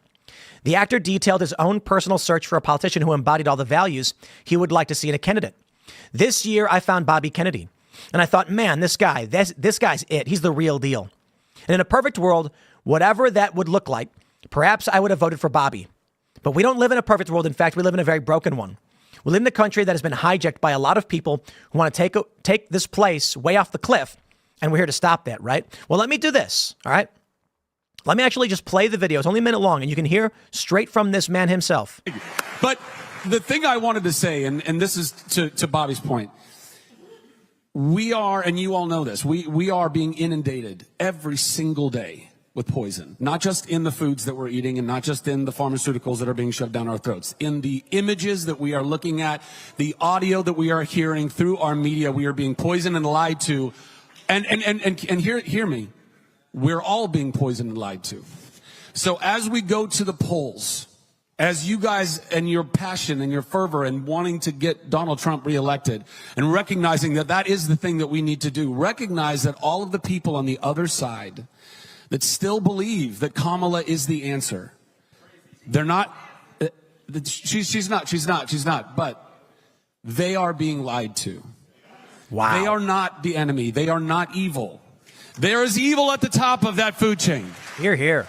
But the American people that believe that Kamala is the way, they are not evil people. They have been lied to, and they have eaten that lie, and it is in them. So to the best that we can do, may we practice grace.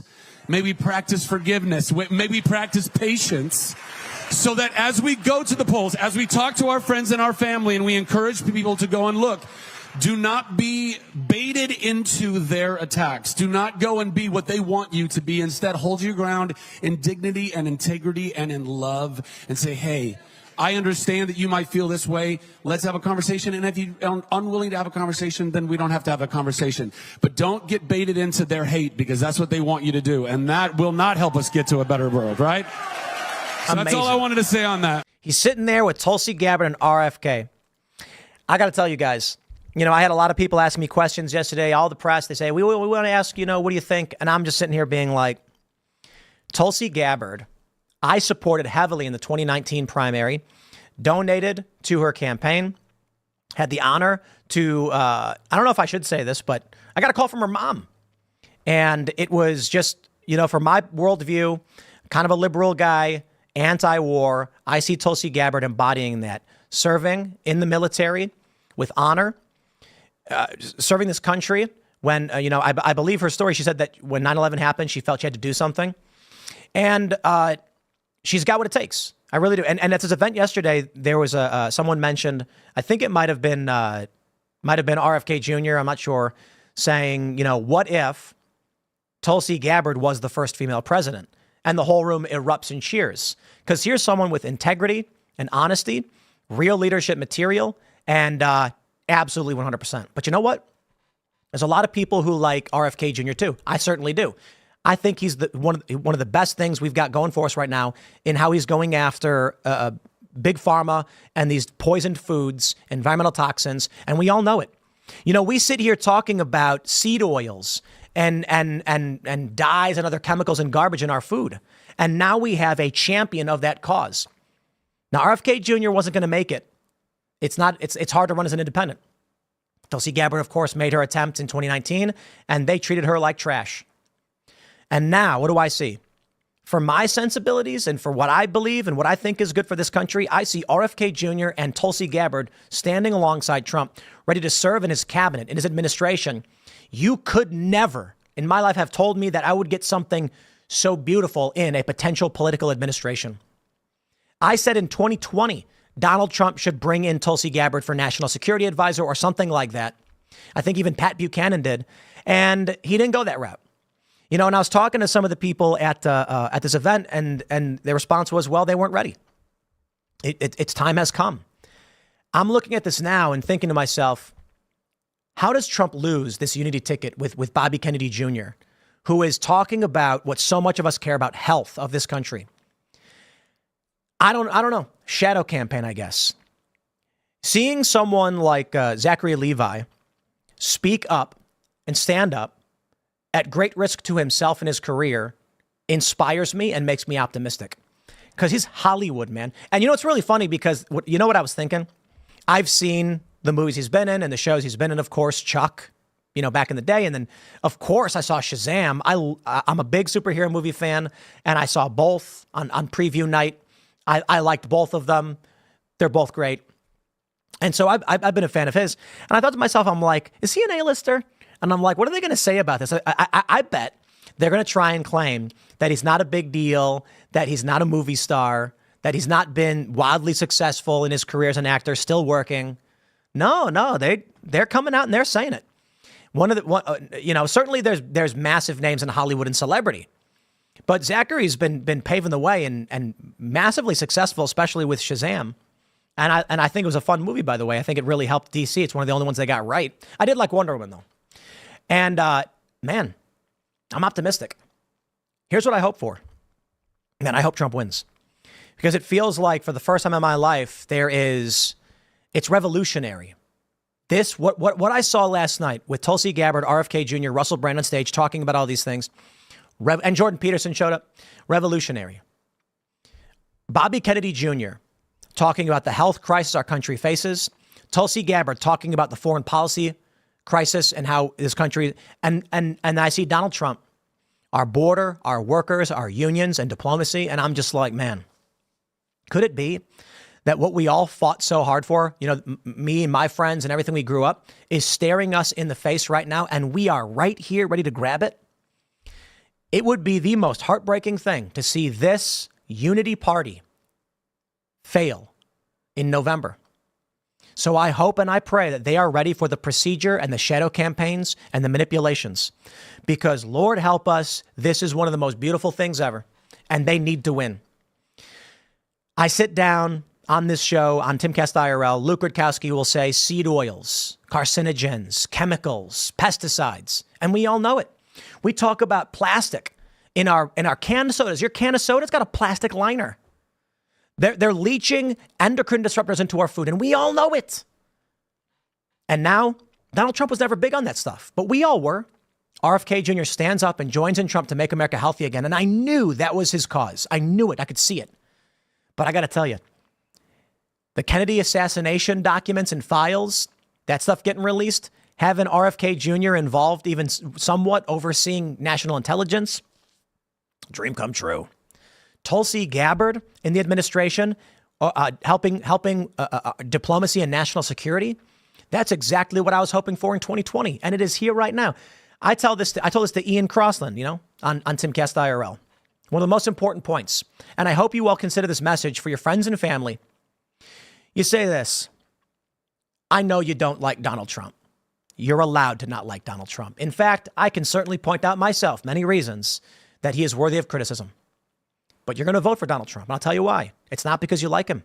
It's because you like Bobby Kennedy Jr. and you believe in him. And it's because you like Tulsi Gabbard and you believe in her. It's because you've got incredible people standing alongside Donald Trump, and you know that you have an opportunity to vote for these people that you wanted to see in office. To all the RFK Jr. Democrats, I see your super chats where you say, Tim, you could have supported somebody like this. He's a real guy. It's a real chance. And I had that tweet where I said, when I was, joking around and kind of ribbing on the diehard Trump supporters, I was voting for RFK Jr. And RFK Jr. tweeted, "Thank you, Tim, for your support." And I felt really bad because I'm a big fan of RFK Jr. He's great. And I had to respond, "I'm sorry. I was being sarcastic. I'm voting for Trump." He said, "We still got time. We'll get you." Something to that effect. But you know what? We got you, Bobby. You joined the team. You're in the mission, and I think you're going to do great things to help Donald Trump in ways that I was actually concerned about. Donald Trump, in my opinion, was always the better choice. He's a deeply flawed individual, but he's great for a lot of reasons, and I can respect that. Nobody's perfect. And Trump actually is better than a lot of people. That's true. He's up there. Good. He's a good dude, but you got to criticize him when you got to criticize him. I can't play this game where he's perfect. No, it's just not the case. But the areas that I'm concerned about, Trump brought in the two people who answer all those questions. Bobby Kennedy Jr., Tulsi Gabbard. And now I'm like, we good. I don't know how we get this one wrong. I'm excited for this. And Trump has admitted he brought in bad people last time. And now I'm staring in the face of the good people he is going to bring in. Man. So, I can proudly say I contributed to Make America Healthy Again. Went to their event, enjoyed some goat cheese. It was delicious, and got to hear some inspirational talk. Big fan, guys. Really, really hope we work this one out. I hope everybody, comes together on this one. And just shout out to all the diehard Trump supporters, Trump's biggest fans, the people who have just been there every day for Donald Trump. You may have seen in this guy everything that you hope for. And for those of us that were concerned, Trump did the right thing and brought us in. And now I just feel involved. I've always been a don't make me defend Trump. Trump's the better option. Trump has done a good job guy. I've never been the Trump MAGA diehard 2024, no matter what, waving the flag with Trump riding a velociraptor guy. But when Donald Trump said RFK Jr. and Tulsi Gabbard, man, it made me feel like you guys, and many of us, disaffected liberals, post-liberals, we are absolutely involved in this, and we're going to win this one. So I hope so. I'll leave it there, my friends. Smash that like button. Subscribe to this channel. Share the show with your friends. Make sure you pick up the new song, Coming Home, by going to getcominghome.com. Buy it on iTunes. It's got to be iTunes. That's what they're doing to us. They're making sure we have to do it that way. But support our work. We really do appreciate it. Thanks for hanging out. We will see you all tonight at youtube.com/TimcastIRL, 8 p.m. Thanks once again. And for everybody else, we'll grab some super chats. John Beard says, can we get property investment for Dixon Bitcoin? I don't know what you mean. What do you mean? All right. What do we have here? Josh Walker says, Zachary Levi reached out to my nephew, Bridger Walker, when his story went viral. He's a great dude. And you know what? I got to say this too. First of all, Russell Brand, Jordan Peterson, RFK Jr., Zachary Levi, they're all 12 feet tall. I'm kidding, but legit, they're like 6'5". Like, what is this? These guys are massive. Zachary is super tall. Let me look up how tall he is. How tall is Zachary Levi? I think he's got to be like 6. He's 6'3". Okay, so I'm kidding. They're not 12 feet tall, but they're tall guys. They're tall, and but all of them have this X factor, bro. You meet these people, and they make you feel optimistic. They're just very nice people. They are salesmen. I got to get better at that. You know what I mean? Like, I know I did sales and all that stuff, but when you meet Donald Trump and he shakes your hand and looks you in the eyes and just says, he said to me, he's like, look at his face. Wow, of course he's successful and they got the biggest show. Who would, it's just like, all right, you're buttering me up. But that's it, isn't it? And they just do this naturally. Jordan Peterson, such a nice guy. Super approachable, very nice, complimenting everybody. And I'm just like, wow, you meet these guys and they make you leave with a big old smile on your face. And that's why they're famous. And that's why they're successful. And I'm like, dang, I want to be like that. Jeez, Donald Trump, he walks in and everyone leaves feeling like $1 million. Maybe because sometimes he gives his employees $100 bills and they feel really good. You know what I mean? But these guys, they really got it. Zachary was just a super nice guy when I met him. And wow. I mean, for me, to meet this big movie star, he's Shazam, right? Successful. He's taking these risks. I'm sitting here looking up to these guys, Russell Brand even. They don't got to give me the time of day any minute. And they did. I'll shout out to Russell Brand. So, he's walking through everywhere. He's got his security guards. And, I'm with Allison. And I'm like, let's just get out of the way. And Russell, he's walking around. He stops and he sees me. And he walks over and he's like, Tim. And he's like, wow, to meet you in person. And I'm just like, dude, it's an honor, man. It's an honor and a privilege. It always is. So these guys, these are fantastic people. And it's an honor to be even considered in their presence and see all this stuff going down. Yesterday, guys, I got to shout out Angela McArdle and Brett Weinstein, everybody who was involved in making that Rescue the Republic event happen. I didn't know if I was going to go. I didn't know enough about it, and I found out only at the last minute. But man, seeing all the people there, Democrat, Republican, I was like, man, there really is unity here. Robert F. Kennedy Jr. has brought a lot of people into the fold who are moderates, who are waking up, and we've got a real opportunity on this.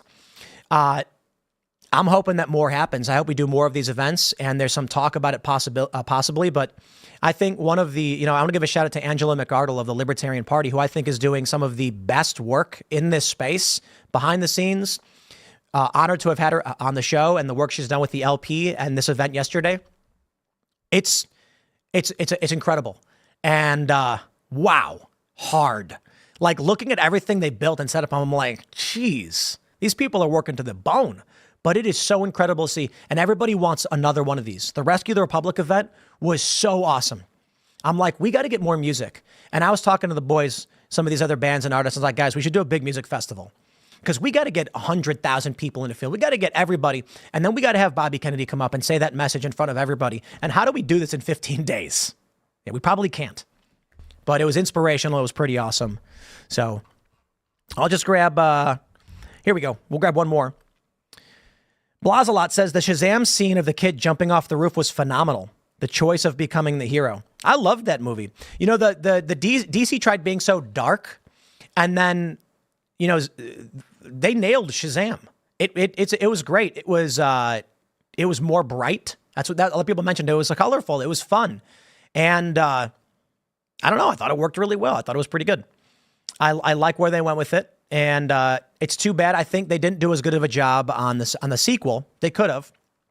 But I also think it's not so much the sequel's fault, because I actually liked the sequel. But, you know, it is what it is. It is what it is. Let's see if DC can turn things around. And we're going to wrap things up there, my friends. We'll be back tonight. Again, if everybody who's listening right now purchased Coming Home, the song, well, I got to be honest. If we sold 200 to 300,000 singles of Get Coming Home, we'd be number one Hot 100. But to be honest, you know, we really pushed for Together Again, and we sold about 35,000 in the first week, which is a huge deal, actually, especially these days. And there's a lot of major bands that cannot get that. And they look, I'll wrap it up with this because the show's ending and I can vent on this one. We put a lot of work in Together Again, the song. Carter Banks produced all of the music and everything. We sang together. We worked on the lyrics. It was a spoof cover that was meant to be funny of Michael Knowles and Jeremy Boring's song Together Again, which is a great song, by the way. And so we did this cover in a style of like The Weeknd and modern synth as kind of a joke about this is what the industry wants. So we're going to team up. It was the biggest release we ever did. I think we have like 10 million streams on it. We have like, we sold like 35,000. It's probably at 40,000 copies singles sold. But in the first week is really what matters to hit that chart. And we did everything right. We coordinated with the tracking agencies and the ratings agencies, and they told us we were good. And then finally, when the week ended and the numbers dropped, they said, oh yeah, no, those sales don't count. We don't count those. They could have told us that before we launched. And so it ended up with, we landed on digital sales and emerging artists. And I'm just like, this would have been a Hot 100 song. It was a big drop. Daily Wire helped, okay? So there's only so much you can do. They play dirty games. I get it. But if you guys want to support the song, getcominghome.com, and you got to get it on iTunes because they're playing games to make sure that we can't actually put a foothold in the cultural industries. Look at Am I Racist? Matt Walsh's and the Daily Wire's film. Hollywood was not going to review it. These big magazines, they messaged him email saying, we're not touching that. We're not going to review it. And then it was a smash hit, and now they're scrambling. That's what we're trying to do, the same thing. I will say this. Tom McDonald is way better than we are. Am I Racist? Way better than we are. We're making music and we're trying our best. And so we're gonna be there as well. And we're gonna keep doing it. We're not gonna stop.